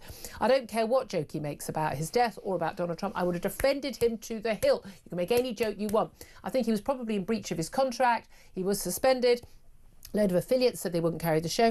He's now, after a nice big letter sent on behalf of the ACLU, defending him, signed by the usual suspects, 400 celebrities. I've got to be honest, I don't think they're all celebrities. Jennifer Aniston, Meryl Streep, Tom Hanks, Billy Crystal, Robert De Niro, Jane Fonda. The usual suspects, saying this is an outrageous attack on freedom of speech. None of these people, as far as I'm aware, have ever sent a letter defending the freedom of speech of any celebrity, comedian, talk show host, anyone who's taken off air for something that they don't agree with. which I mean you and I have always done. We'll always defend people whether we agree or disagree. But he's going to be back on air tonight. May actually get some decent viewing figures. But was it the right decision for him to be, in quote, cancelled, or right decision for him to be back on air? Well, it was one of those things where it was never as simple as was being made out. On the one hand, I think the clear outrageous thing from a free speech perspective was precisely the intervention of the FCC. Except Ofcom would take me off air if I did the same. But it's much more politicised. I mean, you've got a kind of a Ofcom is a left-wing organisation in this country. And I'm not saying it doesn't have its own politics to it, but you've got somebody who's like a Trump appointee just sort of going forward, straightforwardly saying on a podcast, if they don't sort out Jimmy Kimmel, we will take action. Yeah. So this is so direct. Because they were in breach of their licence. It's impossible to make clear. Also, I think there could be there's a sort of middle ground, isn't there? Something like that. Is it a slap on the wrist? Is it, taken off air for a week? This is actually what has happened. But the other thing is, of course, the ratings. If people are fed up of your jokes about everyone being idiot hicks who vote for Trump and deserve everything that's coming to them, is it any wonder that those ratings have absolutely created, not just for his show, but a lot of the late night shows, as they call them, in America? So there may well have been a kind of business or kind of but also the affiliates, based. so they won't. And a number of them have already said, he comes back on air, we're not going to take it. If you don't take it, you don't get the advertising revenue. So you have to take those into consideration. But of course, it wasn't taken entirely in a vacuum because you did have this pressure from the top. One thing I will say though, so it's a bit more complicated than people want to make out, but on balance, at least I would rather less state interference in these things. Yeah. People are treating him like he's, like Charlie Hebdo or something. Yeah. I mean, the people who've never for 5 seconds cared about free speech, think that cancel culture was completely got up, who said this is just about accountability for people who spread misinformation, then what did he do in this instance? Why is this the one time that you were bothered about that? Because they agreed with him. They were more upset about Jimmy Kimmel being taken off air for a week than they were about Charlie Kirk getting shot. You just think you guys do not have a leg to stand on. And if this is really your big cancel culture case, it was sewn up in a week. So obviously you're not under the and again, cosh, being cancelled on the left, very different from being cancelled on the right when you lose your livelihood, your whole career, your reputation, and you no longer exist. Completely different, isn't it? Not quite so hard. I won't be watching tonight, but I'm sure we'll talk about it on the show tomorrow. Shame on us. 11:28 is the time. Love to hear your thoughts on all the topics we're talking about. 0344 499 1000. This is Talk.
across the UK. On DAB+, on your smart speaker, on your smart TV, and on your side. This is Talk. This is Talk, the Home of Common Sense. 11:32 is the time. Let's get to your calls, 0344 499 1000. Let's go to Michael, who's in Spain. Very good morning to you, Michael. What do you want to say? Good morning, Julia and Tom. Basically, I want to agree full force with what Nigel Farage is doing in regards to this leave to remain. Yeah. You know, it's I don't know why people get so et up about it. I live in Spain. When I come to Spain, I get no help whatsoever. I had to work. Yeah. Okay. I also I can vote in a local election, but I can't vote in a general election unless you're Spanish. So why is it that 2 years after you whatever it is you've been in Britain, you can go and vote and be an MP and change the course of our history? Well, not in 2 years. I know. I don't know. I think you have to be a British citizen to be able to vote in a general election. In the UK. I don't know. I think you if you've got the citizenship, definitely. Yes, I'm sure. Well, citizenship and indefinitely to remain are different things. You've got citizen. If you're a citizen, you can vote. I'm not sure even as a local. I don't think you should be able to vote in local elections in Spain. Or I think voting is for citizens. End of. Full stop. Nothing to discuss. Well, yes, it is that, but there's also the fact that if I want to try and become a politician, I'm a permanent resident here. Yeah. I'm a permanent resident of Spain. Okay, I'm not just 90-dayer. Yeah. And I paid my tax here. I get all the benefits. I get everything that I should get. But do you speak Spanish? I speak Spanglish, yes. Okay. Shouldn't we expect that if you want to live there, should you not be speaking the lingo? I do speak it, actually. My wife is Spanish. Right. But that was my first point, which I told to your researcher there, in regards to, I think he's doing an excellent job. And for me, he's the saviour. Nigel Farage is the saviour of the UK, because if he doesn't get into Parliament, well, pack your bags, Julia, to go and live somewhere else, because I think a lot of people feel that way. What do you make of Ed Davey, the Lib Dem leader, saying yesterday it was a moral duty of Liberal Democrats to stop reform from getting power? The Ed Davey circus. Yeah, I think the guy's a complete... Careful. Careful. Don't Jimmy Kimmel me. Okay, he's a happy man. I'll leave it there, Michael. Thank you very much. That call from Spain there. Ross has got in touch as well to say, make it retrospective in terms of if you're claiming benefits and not contributing to the country. His addition to what Nigel Farage has announced. Jude says, terrible idea. We need to keep going down the same road till the entire nation is bankrupt. Nick says, most people will be shocked we were handing out benefits to foreigners. Yeah, I think a lot of people are just totally unaware of this stuff. Sounds like the best deterrent so far. Gets my vote, says Cheryl. And Veronica says, pledging is not enough. Where's the actual plan set out in writing? When would it come into effect? Well, Veronica, I mean, he's not in power yet. It's not a manifesto. Goodness me. Sharon says, this is a return to sanity policy that I fully support. Wow, says Roger. He's actually listening to us. And Graham says, well, that sounds like a good start to me. So you're getting the thumbs up from our audience. Certainly Nigel Farage to that. 11:35 is the time. I'm going to take a quick break. Then we're going to be talking about recognition of the Palestinian state with Andrew Fox, Defence Middle East and disinformation expert. We'll talk to him about that up next. This is Talk.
across the UK, on DAB+, on your smart speaker, on your smart TV, and on your side.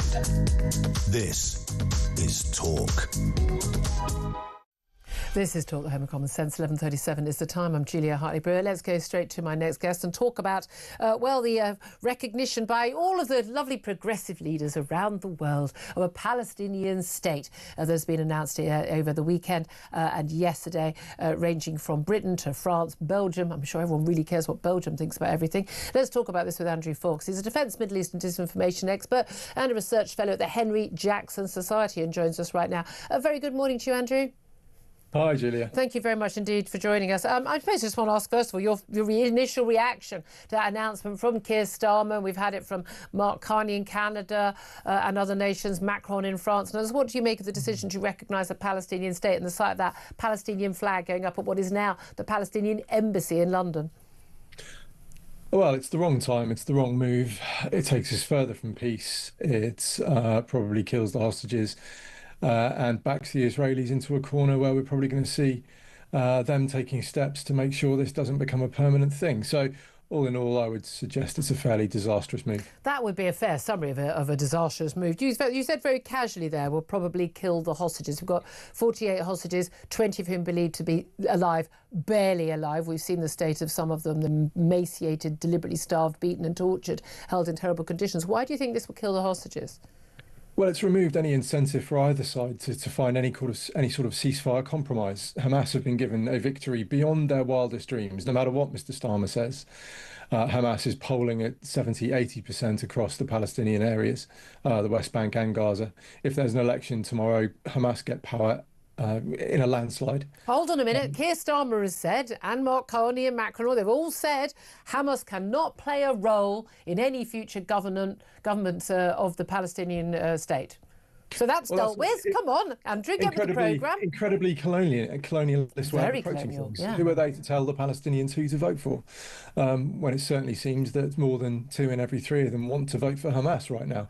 And that will only go up, I suspect, as we see the fruits of 7th of October, the massacre, rape and torture of Jews being rewarded on the international stage. So Hamas have absolutely no reason to agree to a ceasefire. They're getting everything they want without having to make a single concession. No, indeed. Then on the other side, Israel is now backed into a corner.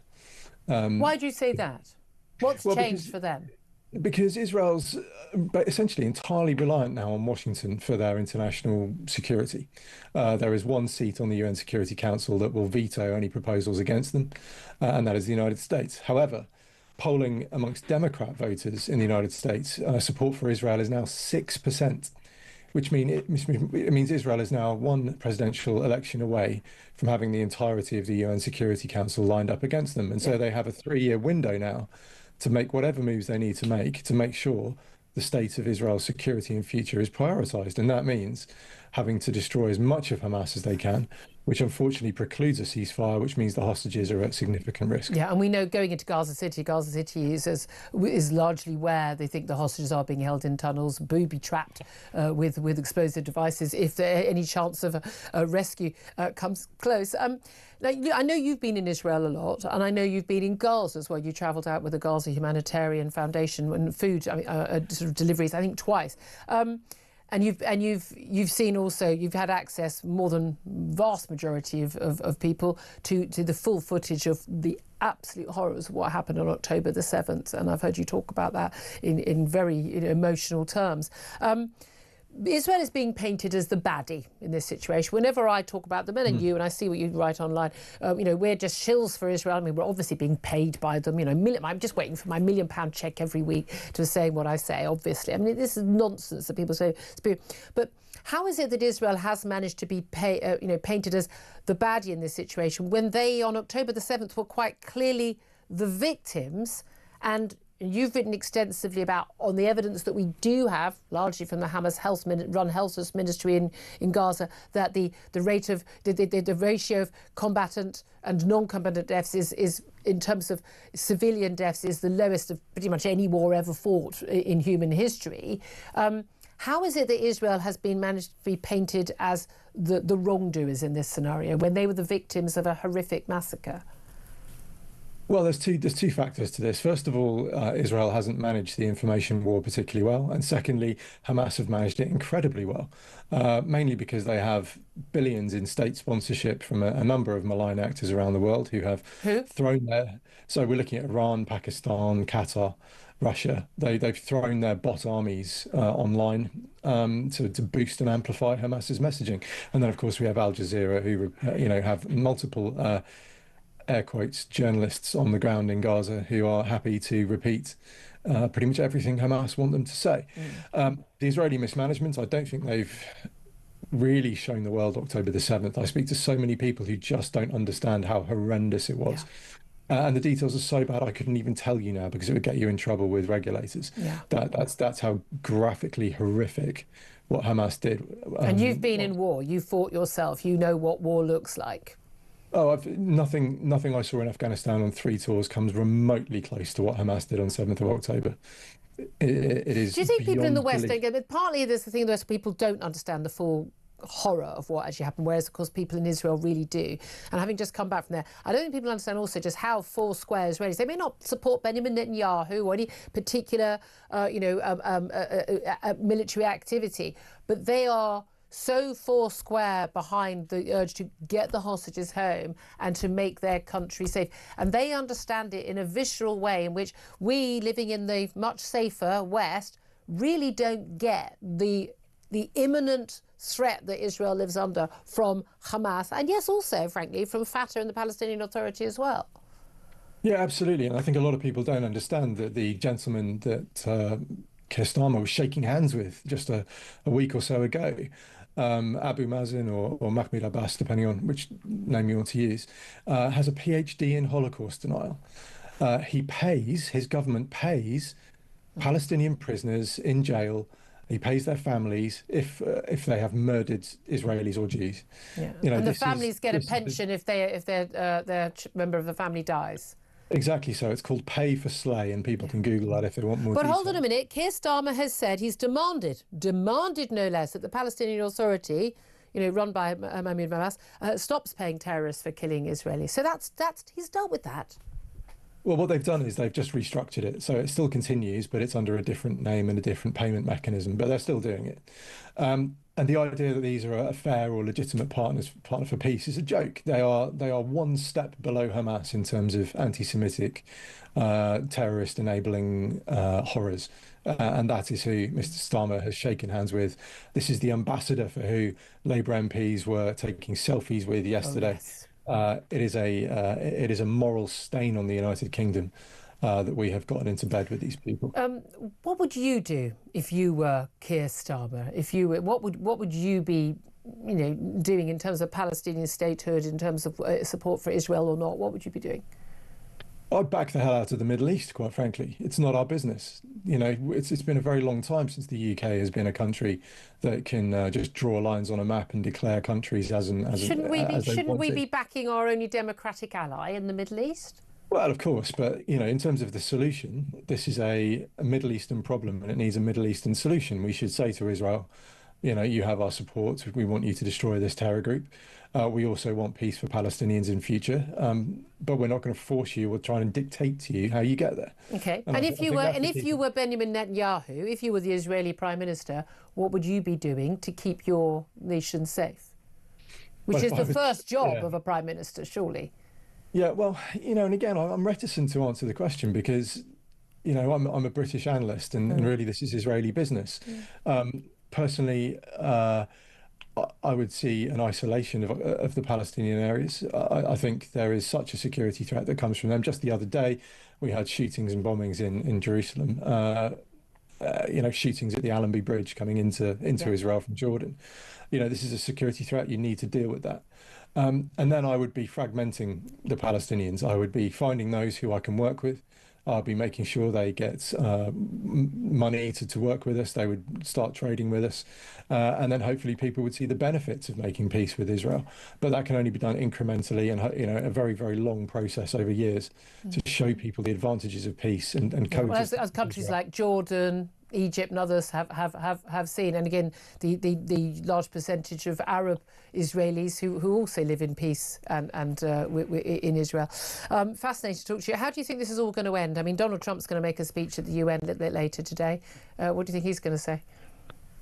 I think Trump will skirt it. I think he's very keen to be a peacemaker. He's been very keen to let the Israelis get on with stuff. He's backed away from all the interference Biden had over the last 2 years. Yep. I think the key decision point on how this ends will be what Israel does next.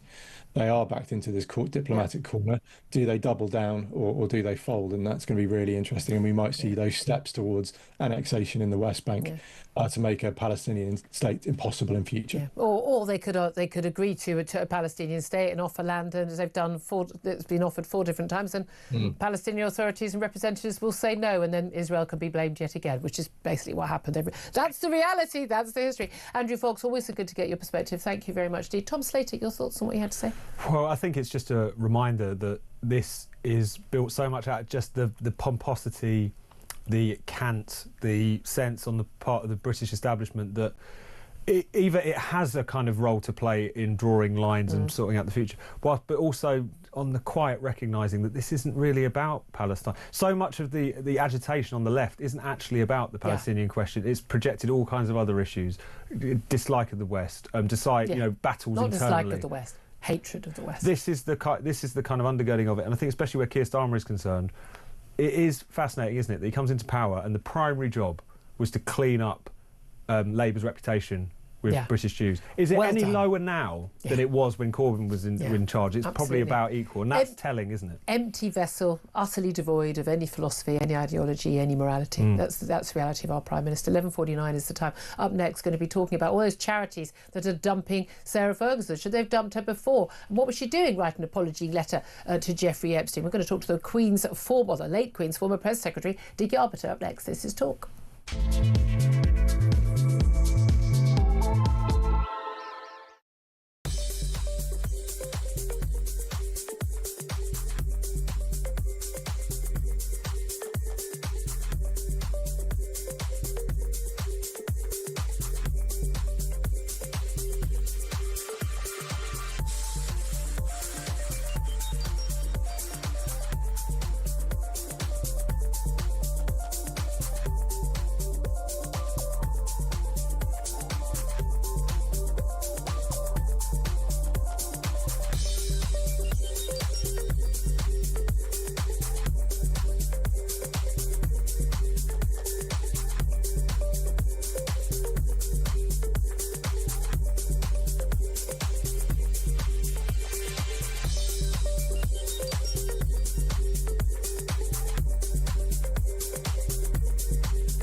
we will pass what legislation is necessary to see this through. And I think the majority of the public will be behind us, because nobody wants to pay so much taxes for people who've just arrived. And look, it's not about race or nationality, it's about rights and responsibility. But you know that's what people are going to say. You know that's what the left is going to say. Of course. This is bigotry. They say that for everything. It all comes down to race. They call us far right for wanting to prioritise British people. But the public owes nothing to someone who arrived 5 years ago and hasn't contributed.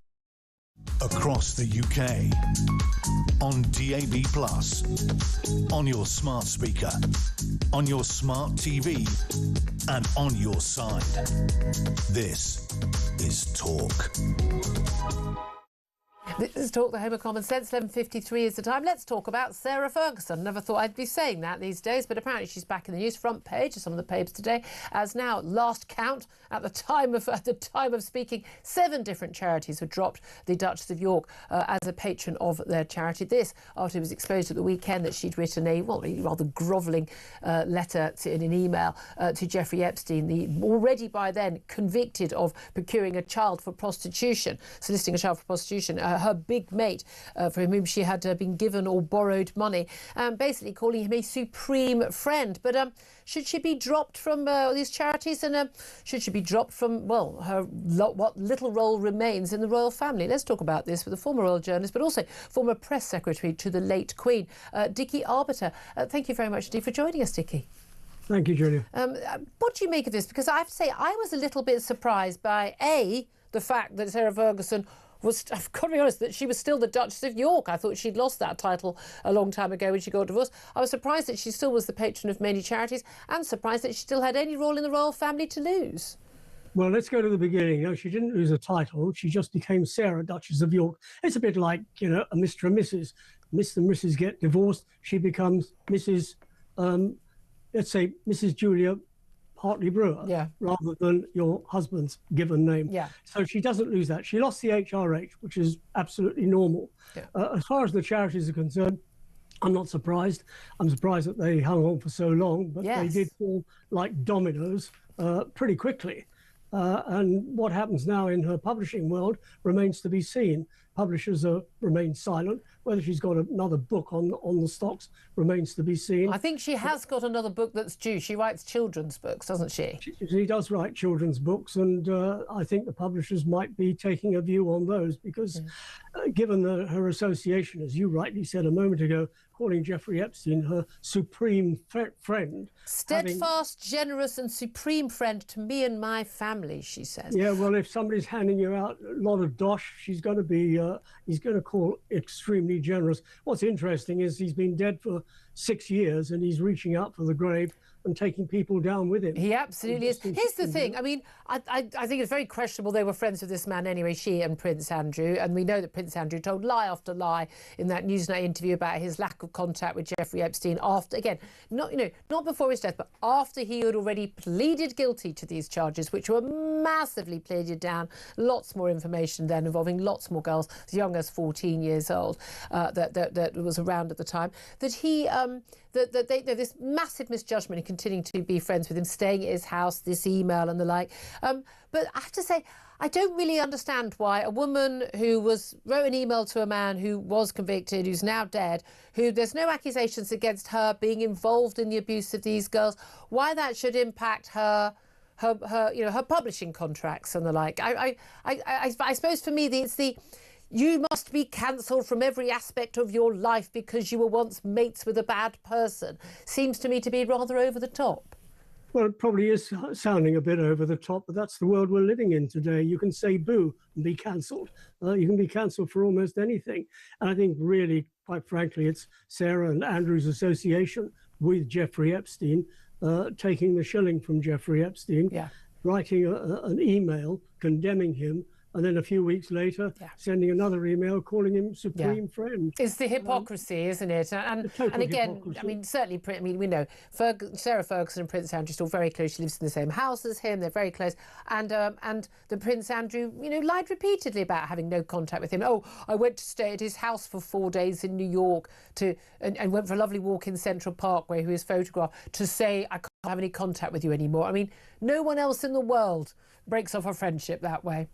Well, nobody does. If you are friends with somebody and they do the dirty on you, you just ignore them. You don't even email them or phone them. You just totally ignore them. Well, exactly. Now, I mean, in terms of royal roll, I mean, you know, folks have only been turning up to sort of, you know, family funerals, as we saw last week, but also to, you know, family Christmas and things like that. Wasn't that welcome when she was married to Prince Andrew?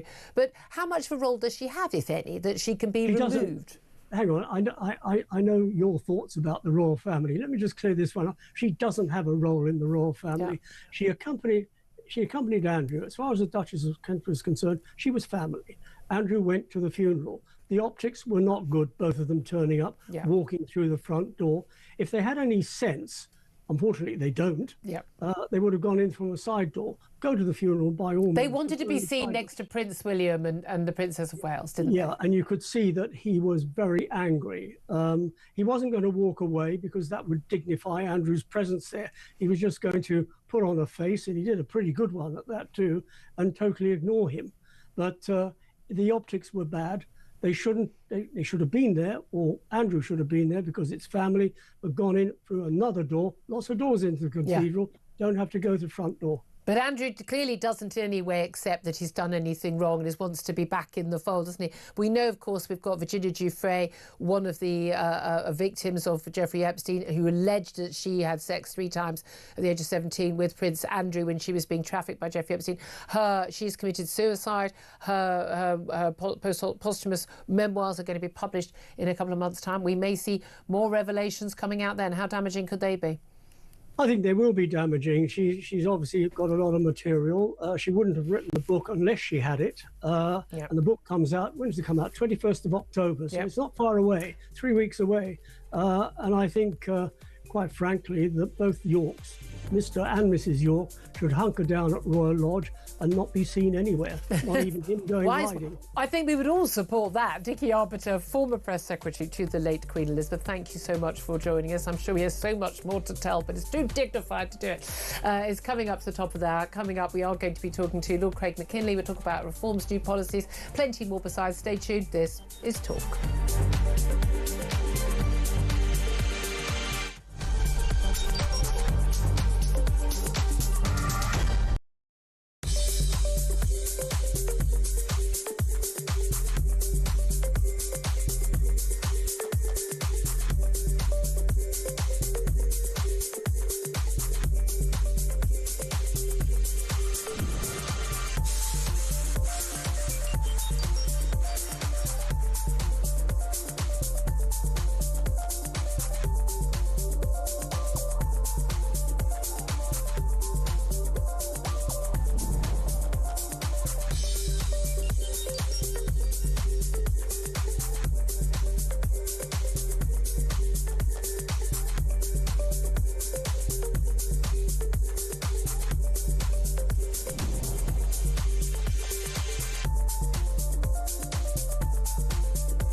Across the UK, on DAB+, on your smart speaker, on your smart TV, and on your side.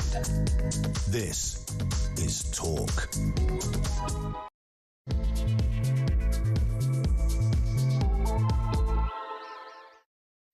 This is Talk, the Home of Common Sense with me, Julia Hartley-Brewer, and whether you're listening on DAB+ radio on your smart speaker, watching on YouTube or your connected device, we're very, very welcome that you've joined us. Thank you very much indeed. Don't forget, you can go to my YouTube page, the Julia Hartley-Brewer Show, hit subscribe, and you never have to miss a thing. Coming up in this hour, we're going to be talking about that breaking news about that migrant living in a hotel in Epic who has been found guilty of a sexual assault of a girl and has just been jailed, we're told, for 12 months at Chelmsford Magistrate Court for sexually assaulting a woman and a 14-year-old girl in Epping just days after arriving in the UK on a small boat. Of course, he won't be jailed for 12 months, will he?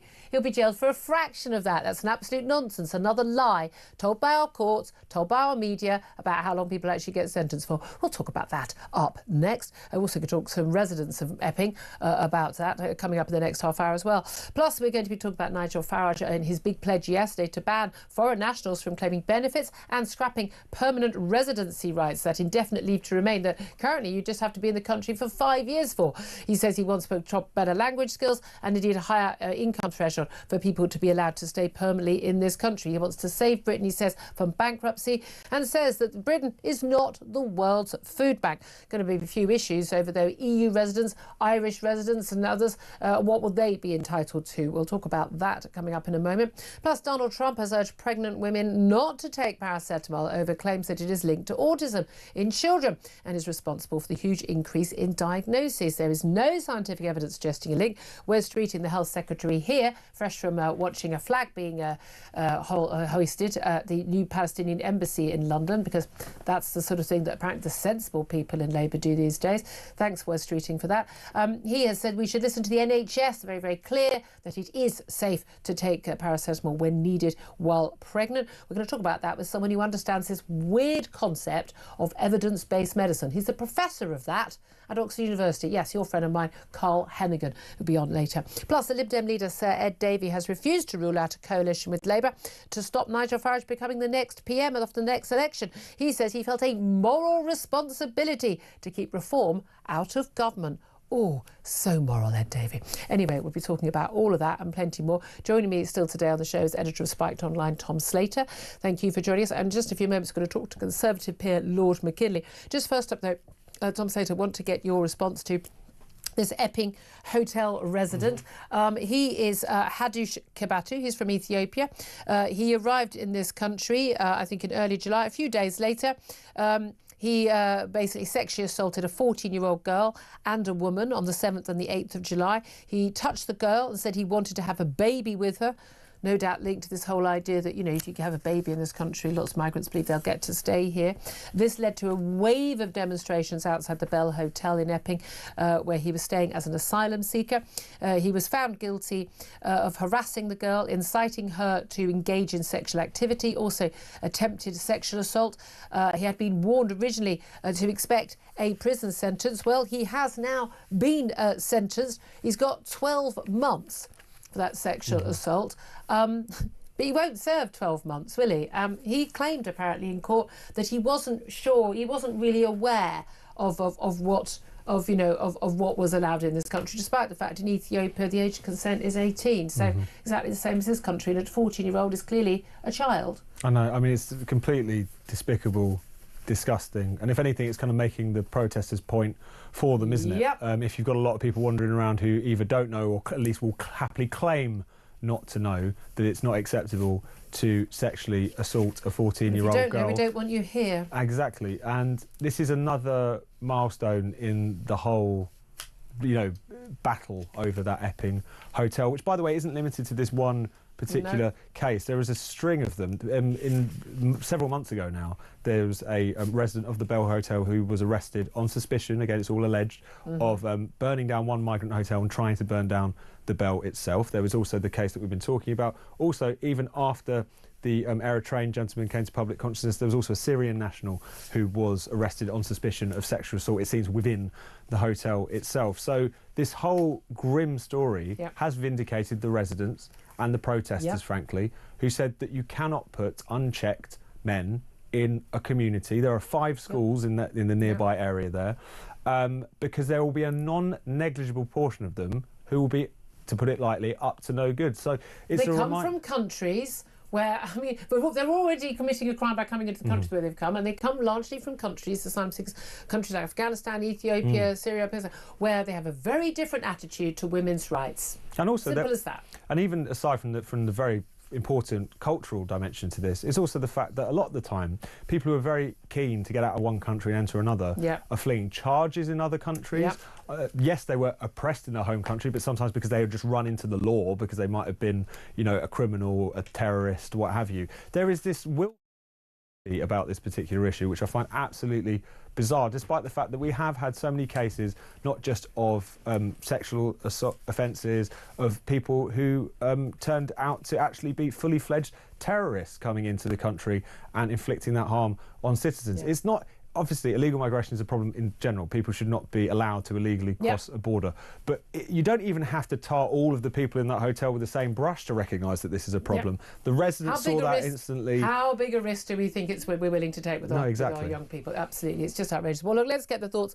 I'd love to hear your thoughts as well, by the way. Give us a call on 0344 499 1000 reaction. Of course, when these cases, when they're sub judice, before people are found guilty, but then we were waiting, of course, for this sentencing, 12 months Chelmsford Magistrates Court. It won't be 12 months. We all know that. It'll be out in a matter of weeks. That's the reality. Just a few months for this crime. I'd love to hear your thoughts on that. 0344 499 1000. Don't forget, also expecting your calls about Nigel Farage's pledge to ban foreign nationals from claiming benefits, scrapping that right after 5 years or even 10 years to indefinite leave to remain, saying you have to apply for permanent residency rights every 5 years. You don't just get, it doesn't, you know, based on your income, your language skills, and whether you've had committed any criminal acts, etc. That's if Reform wins the next election. Your reaction to that? Give us a call. 0344 499 1000. You can text us on 87222. Get in touch with us at talkTV. Calls are charged at the national rate. Text cost £1. Standard network rate message. Let's go to Conservative peer Lord McKinley now. His former MP, of course, is Craig McKinley, who joins us. A very good afternoon to you, Craig. Yeah, good to be back on with you, Julia. Yeah, what a week! What a week! Well, can we start with this sentencing of this Epping hotel resident, a migrant into the country illegally in this country from added days, committed 2 sexual assaults, one on a woman, one on a 14-year-old girl. He was convicted a few days back, and now he's been sentenced 12 months. He won't serve 12 months. It'll be a fraction of that. Your lot in power saw they didn't build any more prisons. People get out. He will serve a third of that? He'll serve 3 months, 4 months of that max. I mean, what's your reaction? Well, it's probably worse than 3 months because he's been on remand for a bit, so that will count towards his sentence. He could be out probably in about 6 weeks. So anyway, let's stop that annoyance. It has completely vindicated those who were protesting outside the Bell Hotel in Epping. They were the ones that were derided, they were abused, they were told they're right-wing bigots. They had the renter mob. I don't know what the start of their chant is, but it always seems to end up with la la la, refugees are welcome here. Well, I tell you who doesn't think they're very welcome. It's that 14-year-old girl. It's that 14-year-old girl's family. I mean, it highlights, I think without the demonstrations at Epping, I doubt would have even seen what this case was all about. Yep. And I'm afraid this isn't isolated. This is happening all over the place because many of these completely undocumented men from countries that, as you said earlier, rather kindly, I thought, do not have the same standard of equality towards women that we enjoy here. Far from it. Women are treated abominably. They have almost no status. These are misogynistic cultures. They're property. Well, exactly, property to please us with as you like, and by definition, a girl who's not covered up would certainly be not wearing a shroud would absolutely be seen as the Pakistani grooming gang saw them as fodder. And I'm afraid some of these cultures think that yes, a girl that is not covered up is deemed to be sort of fair game and there to be abused. But anyway, all of that aside, I think this highlights very clearly the problem we're facing. And thank heavens for those protesters to actually, start this ball rolling a bit. And I'm feeling it's not a very happy country. I have to say, Julia, I've never seen this country so unhappy across many measures. But isn't it a good thing that unhappiness is being shown in peaceful protests. And frankly, whether it is, mums and children out on the streets in Epping or Canary Wharf or anywhere else, or indeed, Tommy Robinson's march, which again it was, 99.9% peaceful. I know people really surprised me. That they were at that march. And, I don't want to be associated with anything Tommy Robinson does, but people going, I don't care. I want to go and show, my belief in this country. Isn't it a good thing that people feel they can now talk about this stuff and that the media are talking about this stuff? The shifting, we talked a lot about the Overton window, so the shifting of the Overton window, so that people are actually talking about this stuff and people are allowed to say they're unhappy about it without everyone just shouting bigot at them, and something's going to possibly maybe one day be done about it. Isn't that a good thing? Well, you hope the politicians of the day, the government, will listen. I know Mahmood, the new Home Secretary, seems to be talking tough on these things. They're talking about some restrictions of ILR. So are they going to do it? Well, I very much doubt it. Do you? Yeah. But I think the dial has changed, and that's got to be a good thing. You mentioned the rally in London. I thought it was a shame that Tommy was at the head of that, because I think you might have had 2 or 3 times as many people turn up if he wasn't. And some of the speakers said outrageous things, including me. I might have gone if Tommy hadn't. I would have. Yeah. But it's good that people are actually talking about these things. I rather like that we're having the flags up. I'm not one for this sort of massive overt display of patriotism. I don't think Britain needs to do that. Never has. But you know what? Each and one of these are like a little line in the sand, and say, no more, I've had enough, and I'm staking the claim on my land. And I've never seen Britain like this. So that's number one that's changed. And I think number two, and I'll have to say that Nigel's hit he's feeling the pulse, and he's using his abilities.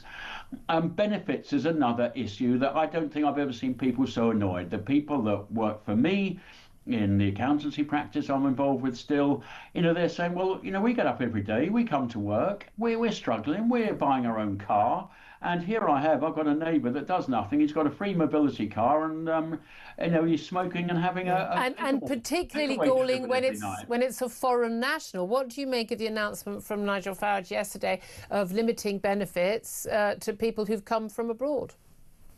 Well, funny enough, I've been saying for many years to my Conservative colleagues while we were all sitting together as MPs, why do we have an ILR system at all? Indefinite leave to remain. Why don't we have rolling work visas? And when the work runs out, the people go home. Where on earth this entitlement to stay forever after just 5 years came from? I haven't looked into where this started, but it probably happened on Tony Blair's watch, as many of these ridiculous and again, it would probably have involved very small numbers in previous Well, that's the difference, yes, previous of course. decades.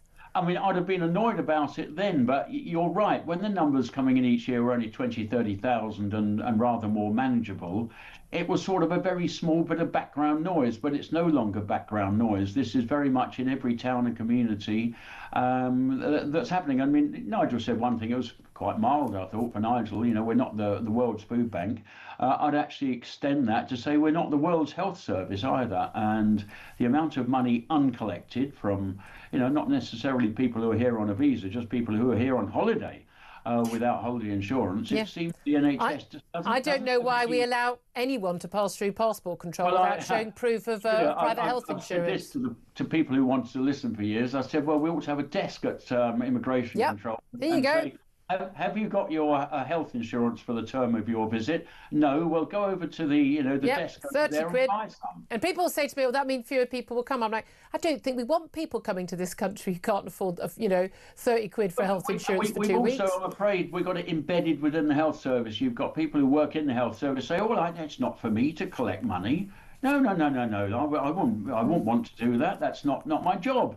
But just last year there was they calculated £250 million worth of uncollected. No, it's way beyond that. They have no idea how big it is. I can tell you, when I've last been in hospital, when I've last been in GP surgery, it's very rare that there's anyone who speaks English in the same room. And I'm sorry, I don't believe for a moment that any of these people should be entitled. Let me ask you just finally, Lib Dem leader Ed Davey, he's got his party conference at the moment. He's speaking this afternoon, but yesterday he said that it was his moral duty to to stop Nigel Farage becoming Prime Minister of this country. He hinted at, well, he certainly wouldn't rule out a coalition with Labour. I don't know if he'd do another coalition with the Tories. Didn't work out very well first time round for them. But what do you make of that claim?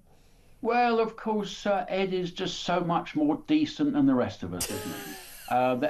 People, I hate to think if he ever got close to government, I mean, we'd have a marching band on every street rather than, I suppose. I think we'd all have to paddleboard every day. I thought that would be the rule. Or whatever. But, you know, this is sanctimonious. This is, I don't care about what the public actually think. I know best for you. I'm nice and decent. And this, I'm afraid, smacks of what happens in France. You look at what happens in French elections. The public are very restive in France. If you think we're restive here, I think if you go to France, it's even worse. Yeah. But the establishment powers that be sort of get together and sort of cobble elections to say, oh, well, if you want to stop that lot, you better vote for us lot that none of us really want, but we managed to frighten you into voting something that you really don't want. I mean, that is the danger of coalition type government. Yeah. Okay.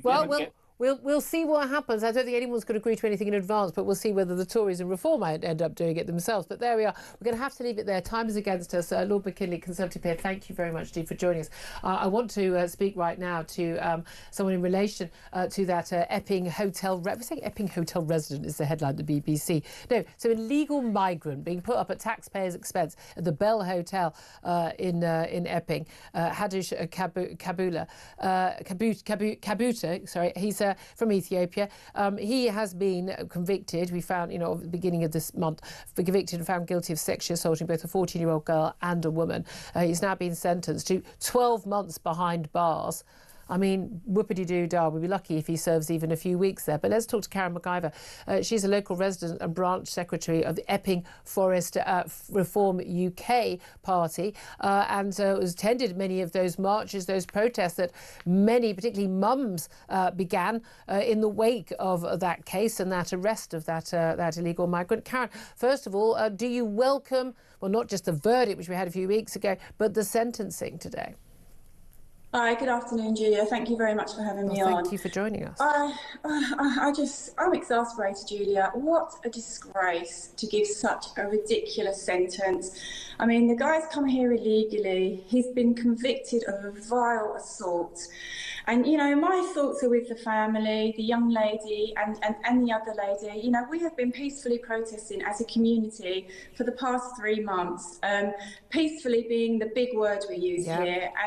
And I'm so, it's just an insult, isn't it? I mean, what do these people think they are doing to our country by giving such stupid sentences? Now, I assume this is the maximum sentence that he could be given because it's a magistrate's court. I've been hearing that on different channels. Yeah. Something I'm not a lawyer. But then it wasn't referred to Crown Court where he could be given. He touched a 14. He attempted to kiss the 14-year-old girl. He put his hand on her thigh, asked her to kiss another child in front of him. And when a woman intervened, he placed his hand on her thigh. When she said it made her feel shocked and uncomfortable, and she called the police. I mean, God knows what he might have done if someone didn't intervene. That's the reality. I tell you what, if he put his hand on my daughter when she was 14-year-old's thigh, been a very different outcome.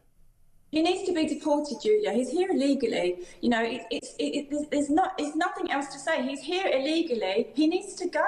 He shouldn't be here. He's come here and he's done that within. I think it was like. Well, he did it within days, exactly. Do you know if he has been held on remand or not? No, I don't know. Because that's the thing, I can't find any information on that. And again, should this information not be in the public realm? Because we need to know whether he's safe or not. But if he has been held on remand, then he will. I mean, so if he's been given a year's sentence, you'd be out after just a third of it anyway. I mean, he'll be in prison for a matter of weeks max.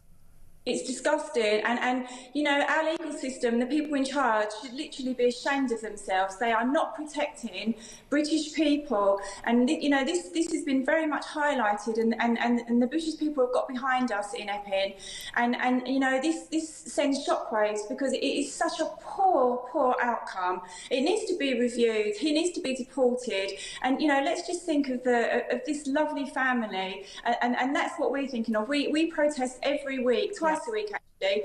We've been consistently protesting and we will continue to protest until that hotel is shut. It's full of but here's the thing, Lord McKinley, a Conservative peer, he said it vindicated those protests. You say those peaceful protests, and they've gone on in many other parts of the country as well. I'm wondering if there hadn't been protests, whether this would have even gone to court, actually. I wonder if this would have just quietly disappeared, this case. You wonder what else is going on that we don't know about. But, you know, Julia, we know about this. This has happened. This is disgusting. We are protesting peacefully week in, week out until that hotel is shut. This guy, you know, whoever's done this sentence and whoever the legal team that are representing him, you know, who are these people? No, everyone, we have a judicial system. I don't care if someone's a mass murderer, they deserve to have a fair trial. Fair trials are good for everybody. It could happen to us one day. So, you know, it's important we all get a trial. Here's my question to you, though. You want the asylum hotel, the migrant hotel, to be closed. I've got one 10-minute walk from my house that I've only discovered since these protests started. I found a website which showed me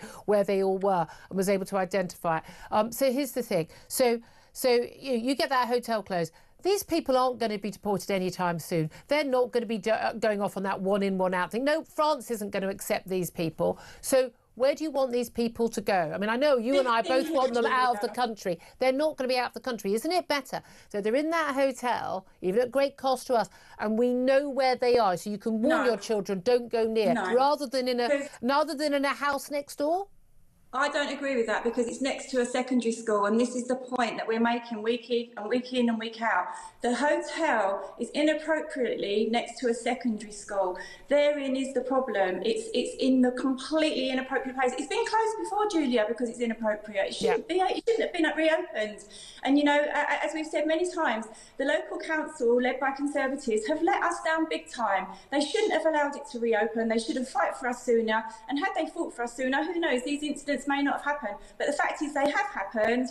And unfortunately, you know, the sentencing is shameful. It's embarrassing. The guy's been found guilty. And, you know, they're making us like a laughing stock, and it's ridiculous. But you know what? I'm so proud of our community, and we will continue to protest until that hotel is shut. We will not stop. Well, I mean, all credit to you. And you say peaceful protests, local communities. You've been painted every word under the sun by people claiming, oh, he's awful big.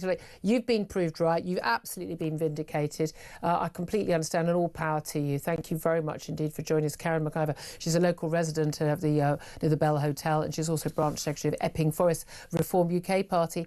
Tom Slater, reaction to that?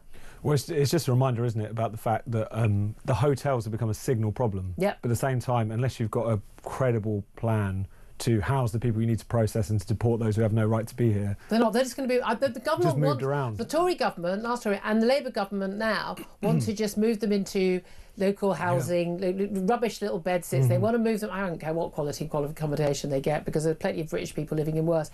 But so that we don't know. So we don't notice them, and there won't be protests outside. I think that would be a bigger risk, and it will allow them to hide the problem more. There's an argument where when they're in hotels, we know where these people are. I'm not saying that all these people are a risk to children, but we don't know, and that's the clue.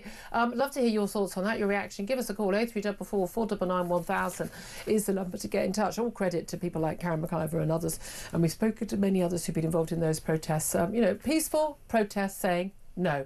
And again, I don't think we know anything about this case. I don't think this case would have even come to court. Most of these cases don't ever come to court. They'd have just, it was just touching the thigh. What would he have done if there hadn't been someone who intervened? A child, a 14-year-old child, for goodness sake. Just going to bring you some very sad breaking news that we've just had. The legendary cricket umpire Dickie Bird has died at the age of 92. Of course, proud Yorkshireman, the county where he was born, for whom he played, announced, they say, with profound sadness that he had died peacefully at home. Of course, first-class career cricketer, but I think many of us, our age group, will perhaps know more from his working as a cricket umpire, but a lovely, lovely character. Very sorry to hear that news. 12:26 is the time. This is Talk.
The number of foreign nationals on universal credit is estimated to be about 1.3 million people, right? Yeah. That's not a small amount of people at all. Right. And that's actually increased by 40% just over the last 3 years. And if you look at the overall cost of it, not just with universal credit, but with other benefits as well, if there is a foreign-born national inside just one household, that's costing taxpayers upwards of £1 billion a month, which is like £12 billion a year, which is more than enough to take a penny off income tax.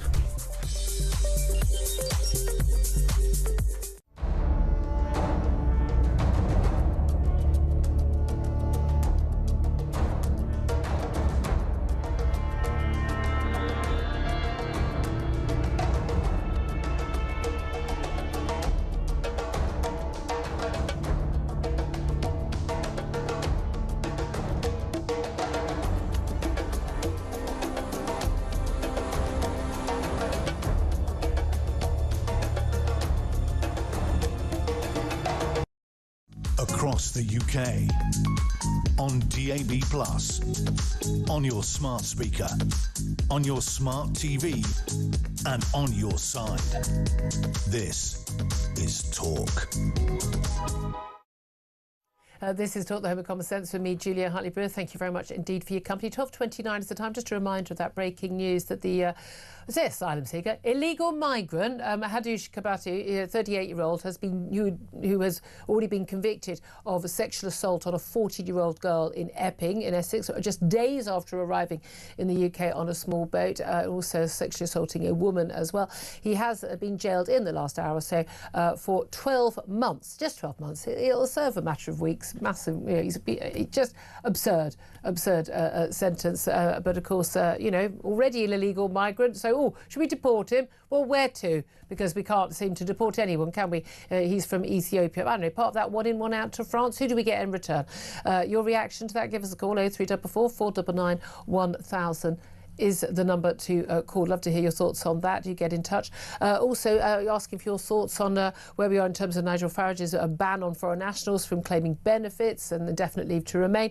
And, of course, the ongoing story about the recognition of a Palestinian state. Robert is on the line. He is in Hertfordshire.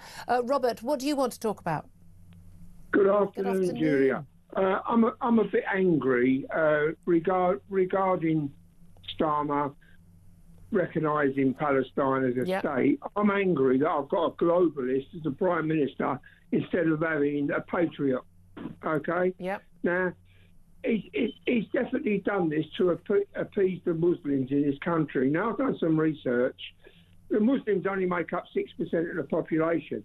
Yeah, our children are being fed halal meat without us knowing. I mean, it's all...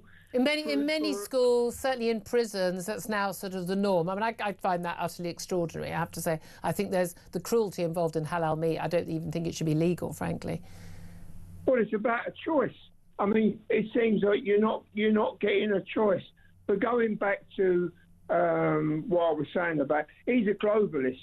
Okay, you never see him in this country. He's a globalist. We are on the rocks.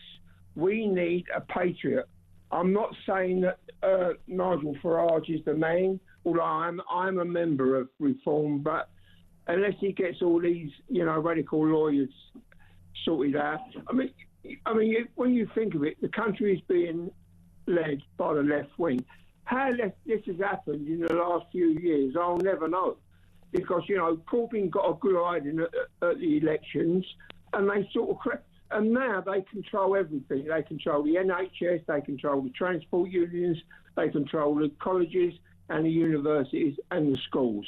And I really don't know how it's come to it. But what I want to ask you a question. I want to ask you to explain this proposed blasphemy law to me. Okay. Well, I mean, the Prime Minister didn't rule it out. That's the worry. But there isn't actually one currently.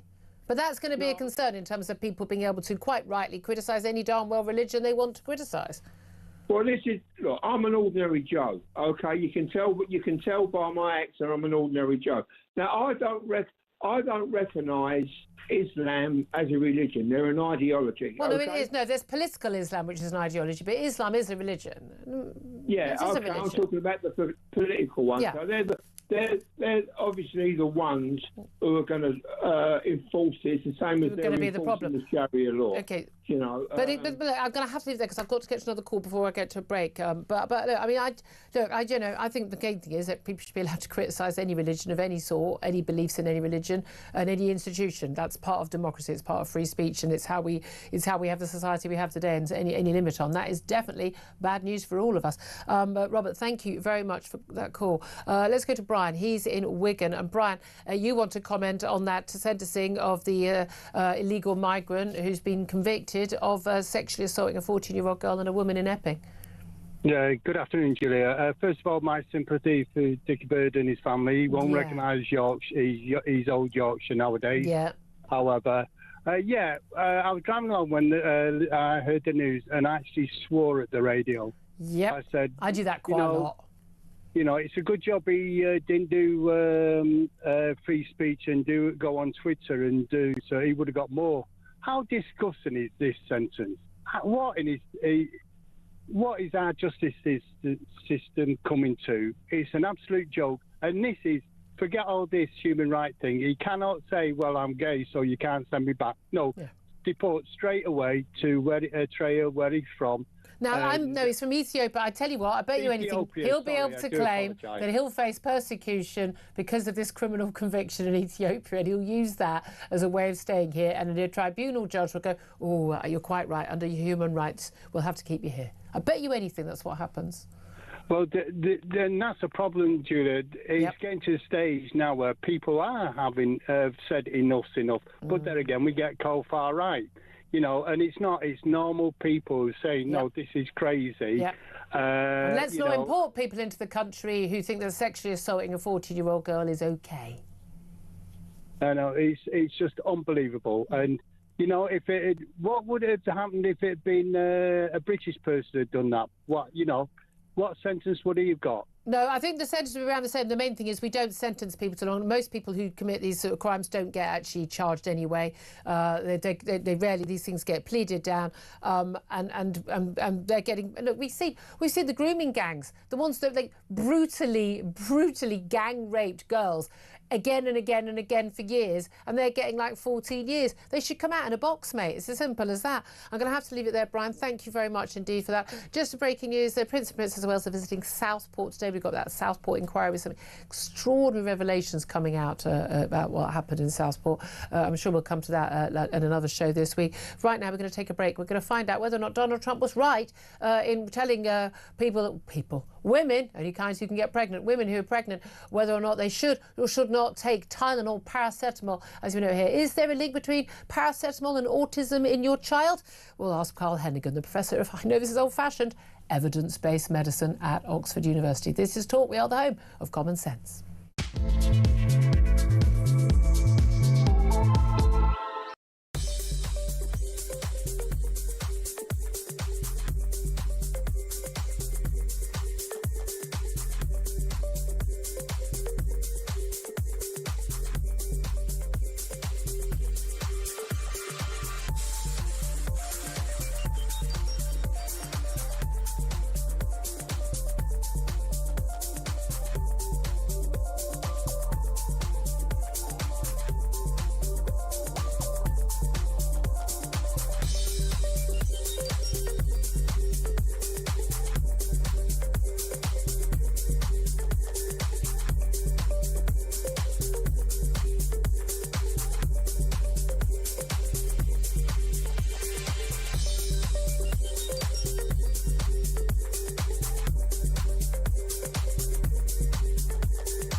across the UK, on DAB+, on your smart speaker, on your smart TV, and on your side.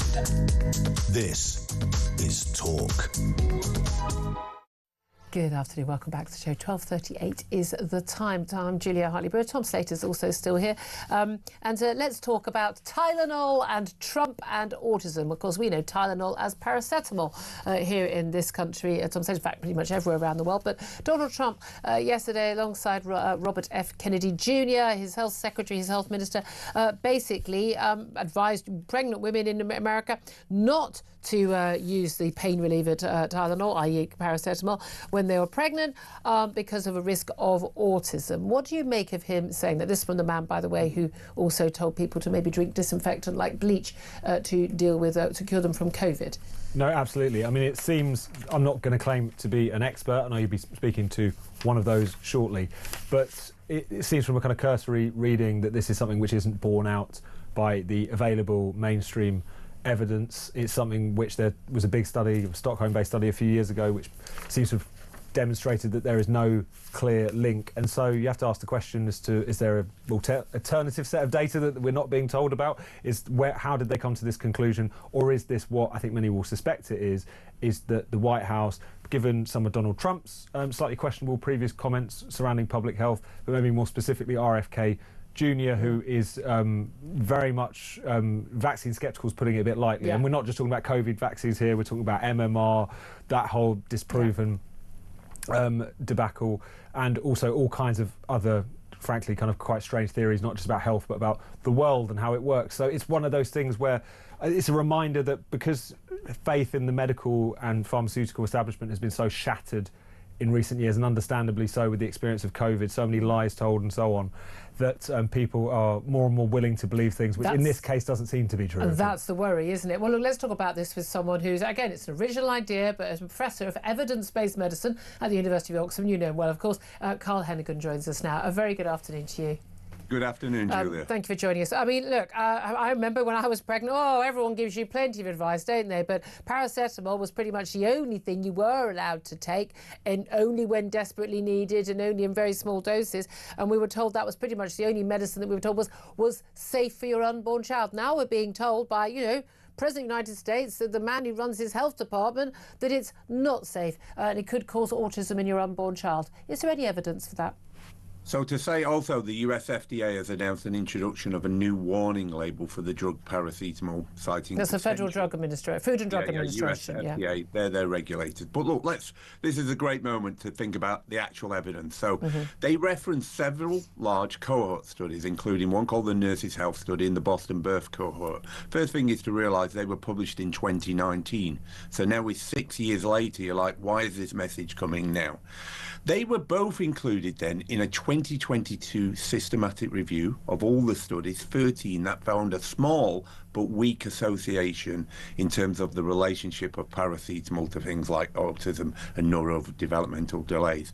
But they also said most of these studies have weaknesses in their design and contain confounders. So they use the word may. So what does that mean in English?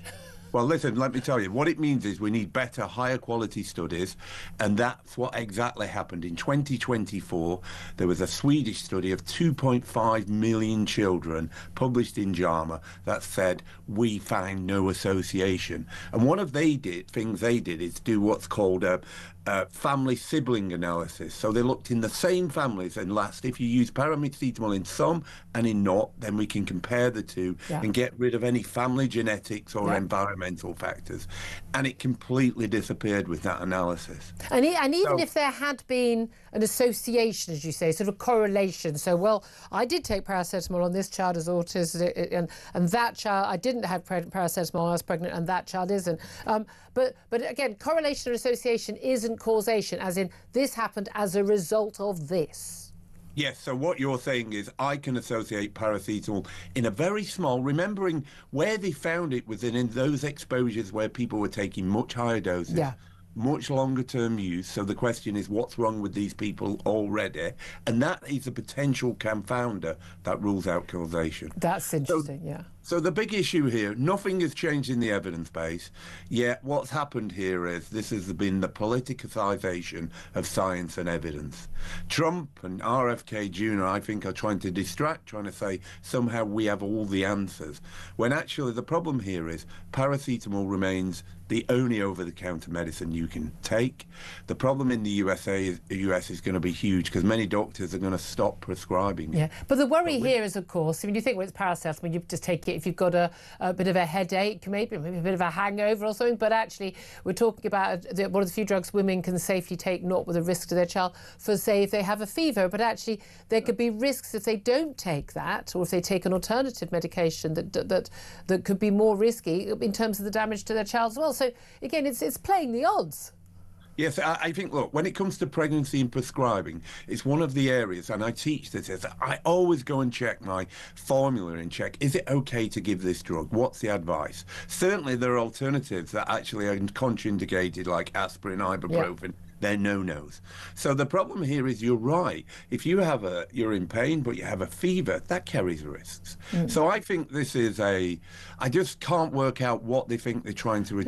Well, no, indeed. And that's the thing. And it does seem to be very worrying. Wes Streeting, the health secretary here, has basically said, I mean, quite blatantly, he said, I trust doctors over President Trump, frankly, on this.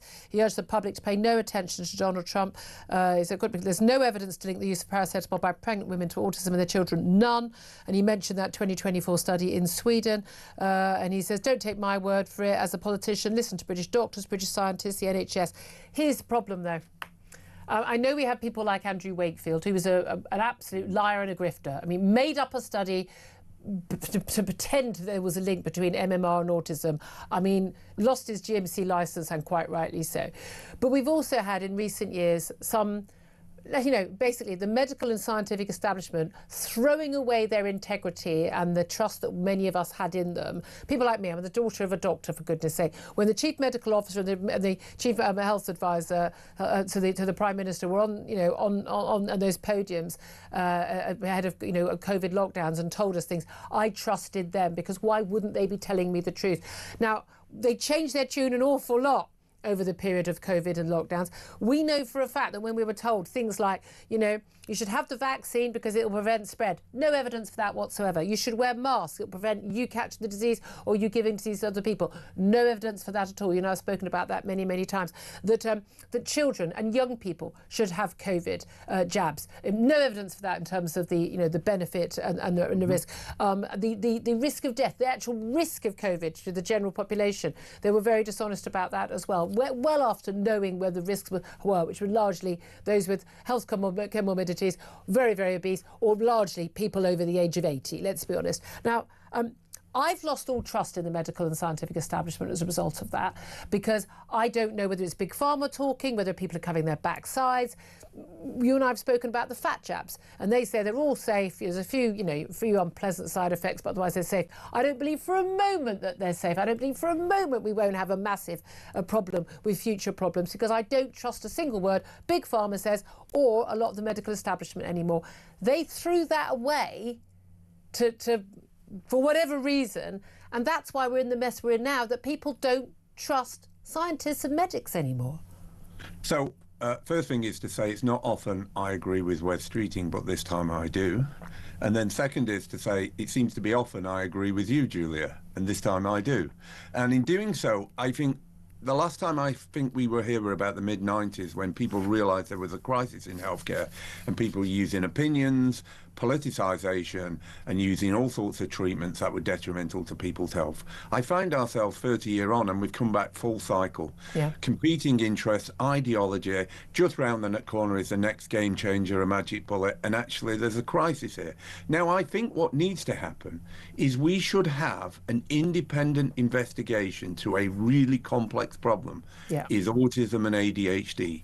Are there factors that cause this? Well, we know there are some things, like sodium valproate in pregnancy, which has been literally banned, doubles the risk of autism. So there are established environmental or drug. But isn't there also the fact that they've given a much broader definition of what autism is, and therefore more people in that category, but also there's far more diagnosis, whereas the actual number and percentage of the population who are being diagnosed with the most severe autism, the ones that would have been diagnosed 30 years ago as well as today, they haven't gone up as a percentage, which shows that it's about it being diagnosed in a different way. Correct. Rather than more people having autism.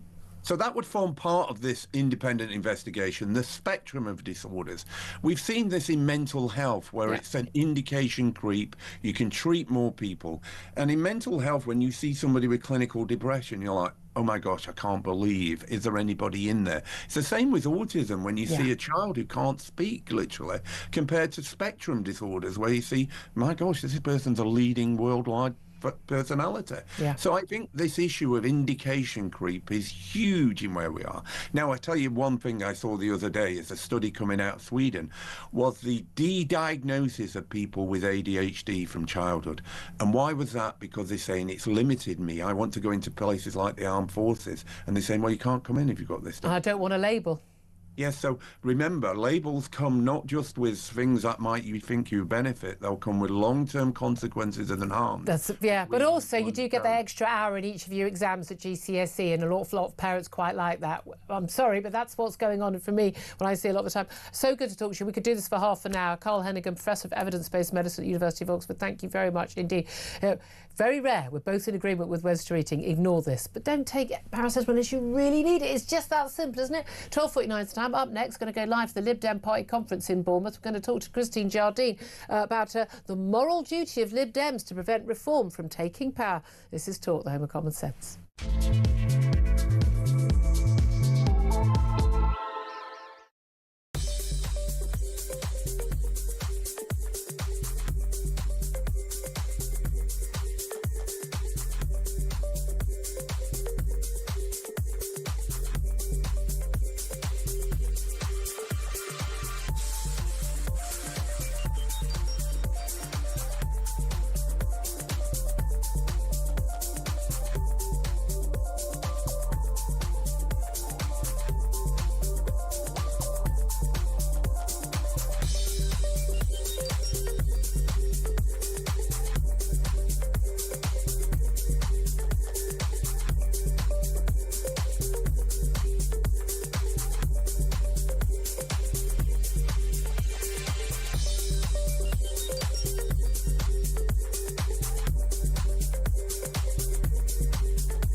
Taking all those gifts from Lord Ali, of course, and then we've seen scandal after scandal, as you say. Even recently, Angela Rayner, which we exposed her wrongdoing, Peter Mandelson with his Epstein relationship, and now we're seeing this donation scandal, and it is a scandal.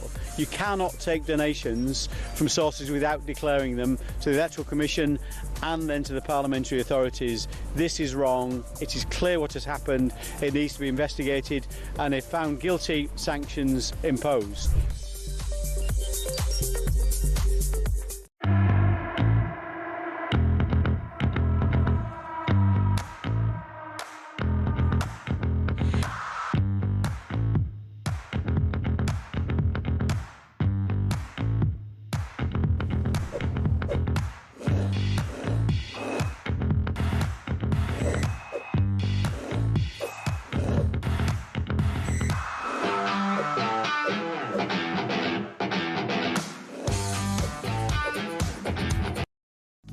across the UK. On DAB+, on your smart speaker, on your smart TV, and on your side. This is Talk. Good afternoon, welcome back to the show. 12:53 is the time. This is Talk, the Home of Common Sense. Big events today. No, not at the UN. In Bournemouth at the Liberal Democrat Party conference, where Ed Davey, the Lib Dem leader, will be giving his keynote speech. We're joined now by Lib Dem MP Christine Jardine to talk about that. A very, very good afternoon to you, Christine. Good afternoon, Julia. It's lovely here in the sun. I was going to say, lovely. Try and get down. It's beautiful. Lovely sunshine there by the seaside. Looks very nice. I must ask you, first of all, about Ed Davey in an interview he did yesterday where he insisted that basically he had a moral duty as a Liberal Democrat to prevent Nigel Farage and Reform from taking power, refusing to rule out the possibility of a post-election coalition with Labour to keep Nigel Farage out of number 10. Do you agree it's a moral duty? I think all politicians have a moral duty to stand up for the public, to stand up for the rights and the principles in which they were elected. So, yes, I have a moral duty to stand up for the principles that the people of Edinburgh West elected me to do. As for coalitions after the next election, we're talking about 4 years away. I mean, that's a long time. And, you know, at the moment, we should be talking about the problems that the country faces now. Well, isn't that what Nigel Farage is doing? And yet Ed Davey says that, you know, he's just trying to be like Donald Trump and he doesn't think it's what the country needs and it's his duty to keep, you know, quote, you know, the far right Nigel Farage out of office. Do you agree with that? Yes or no? It's a simple question. Of course I agree with Ed that we do not want to see a government in this country which goes down the same route as Donald Trump is going in America. And if that's Nigel Farage, then no. And what are the policies you most object to? I have a duty to stand up for the rights that I spoke about when I was elected, the principles I was elected on. And, you know, I, of course, agree with Ed that it is our moral duty to stand up for them. And if we think that Nigel Farage, or anyone else for that matter, is taking or aiming to take the country down the wrong route, then yes, we have a moral obligation to stand up to them. And do you, so you have an issue with, for instance, the announcement yesterday about limiting benefits for foreign migrants and arrivals, and indeed their right to claim an indefinite leave to remain? Do I have an issue with that policy? Yes, I do. What I think we need to do is we need to remember that there are a lot of people who have come to this country and who will come to this country and bring the skills that we need to fill the employment gaps that we have, to keep our NHS running. Why do we need to do that? Why don't we just train up Brits to do the jobs? We have tried that and we are trying that. No, we have limit. To this day, we have a limit on the number of people who can train as nurses and doctors. Well, yes, but what we have to do is that's why we need to import people. Yeah, if I could, we have to fill that. And we are having a problem filling it from people in this country. Yes, of course, we want to encourage as many people as we can into that profession. But think about where we would have been during COVID if we had said to all the people who work in our NHS, who don't have indefinite leave to remain or who are working towards it, you have to go. Think about all the thousands of pounds that people spend working to stay in this country, paying national insurance. No, but that's not what the policy is. That's not the policy, Christine. And providing. Christine, that's not the policy. It's not a mass deportation. It's people having to reapply, and on the basis of what their contribution is financially and et cetera, they'd be allowed to stay. So surely, if someone is working here in a useful job and we need them, they'll be allowed to stay. So what's the issue? Well, Nigel Farage needs to make that absolutely clear, because that's not what came across from what he said yesterday. And if he is saying that people can reapply to stay here, that is also going to cost them money. He's discouraging people from coming here with essential skills. But what he needs to do, first of all, is be absolutely clear with the British public what he means in detail, and not just give us these sweeping statements that you can interpret any way you like. Well, I mean, what are we hearing from you guys? I mean, one of the most detailed things you're saying is things like, you know, we need to invite cancer specialists or researchers from America to come over here. That's, I mean, yes, OK, that'd be great, but that's not really going to change how Britain works, is it? It's not going to improve the country that much. If there are cancer specialists in America who are finding that the circumstances there at the moment, that the research capabilities are being undermined, that they are being undermined, and we can offer them circumstances, conditions, and environment in which they can help cancer patients in this country and across the world, Why would that not be the right thing to do? But is that one of the biggest policy issues that British people are caring about right now? Aren't they worried about actually the state of the economy? Aren't they worried about you know, the state waiting for the NHS, waiting for housing, you know, and migrants and crime? Isn't that what they're worried about? Yes, they're worried about those things, but they're worried about the impossibly long waiting times for cancer treatment, and they're worried about research potentially stalling if cancer scientists in America feel that they can't do it. Because I don't think we just have one concern ever about the country. No, it's fair not enough. just one thing. One final, very quick question, question, Christine, because I'm rapidly running out of time. Apologies for that. Do you think that Ed Davey could be the next Prime Minister of this country? Of course he could. Very well. That was a short answer. We'll wait and see. We'll wait and see. Christine, I'll come back again. We've got a bit longer.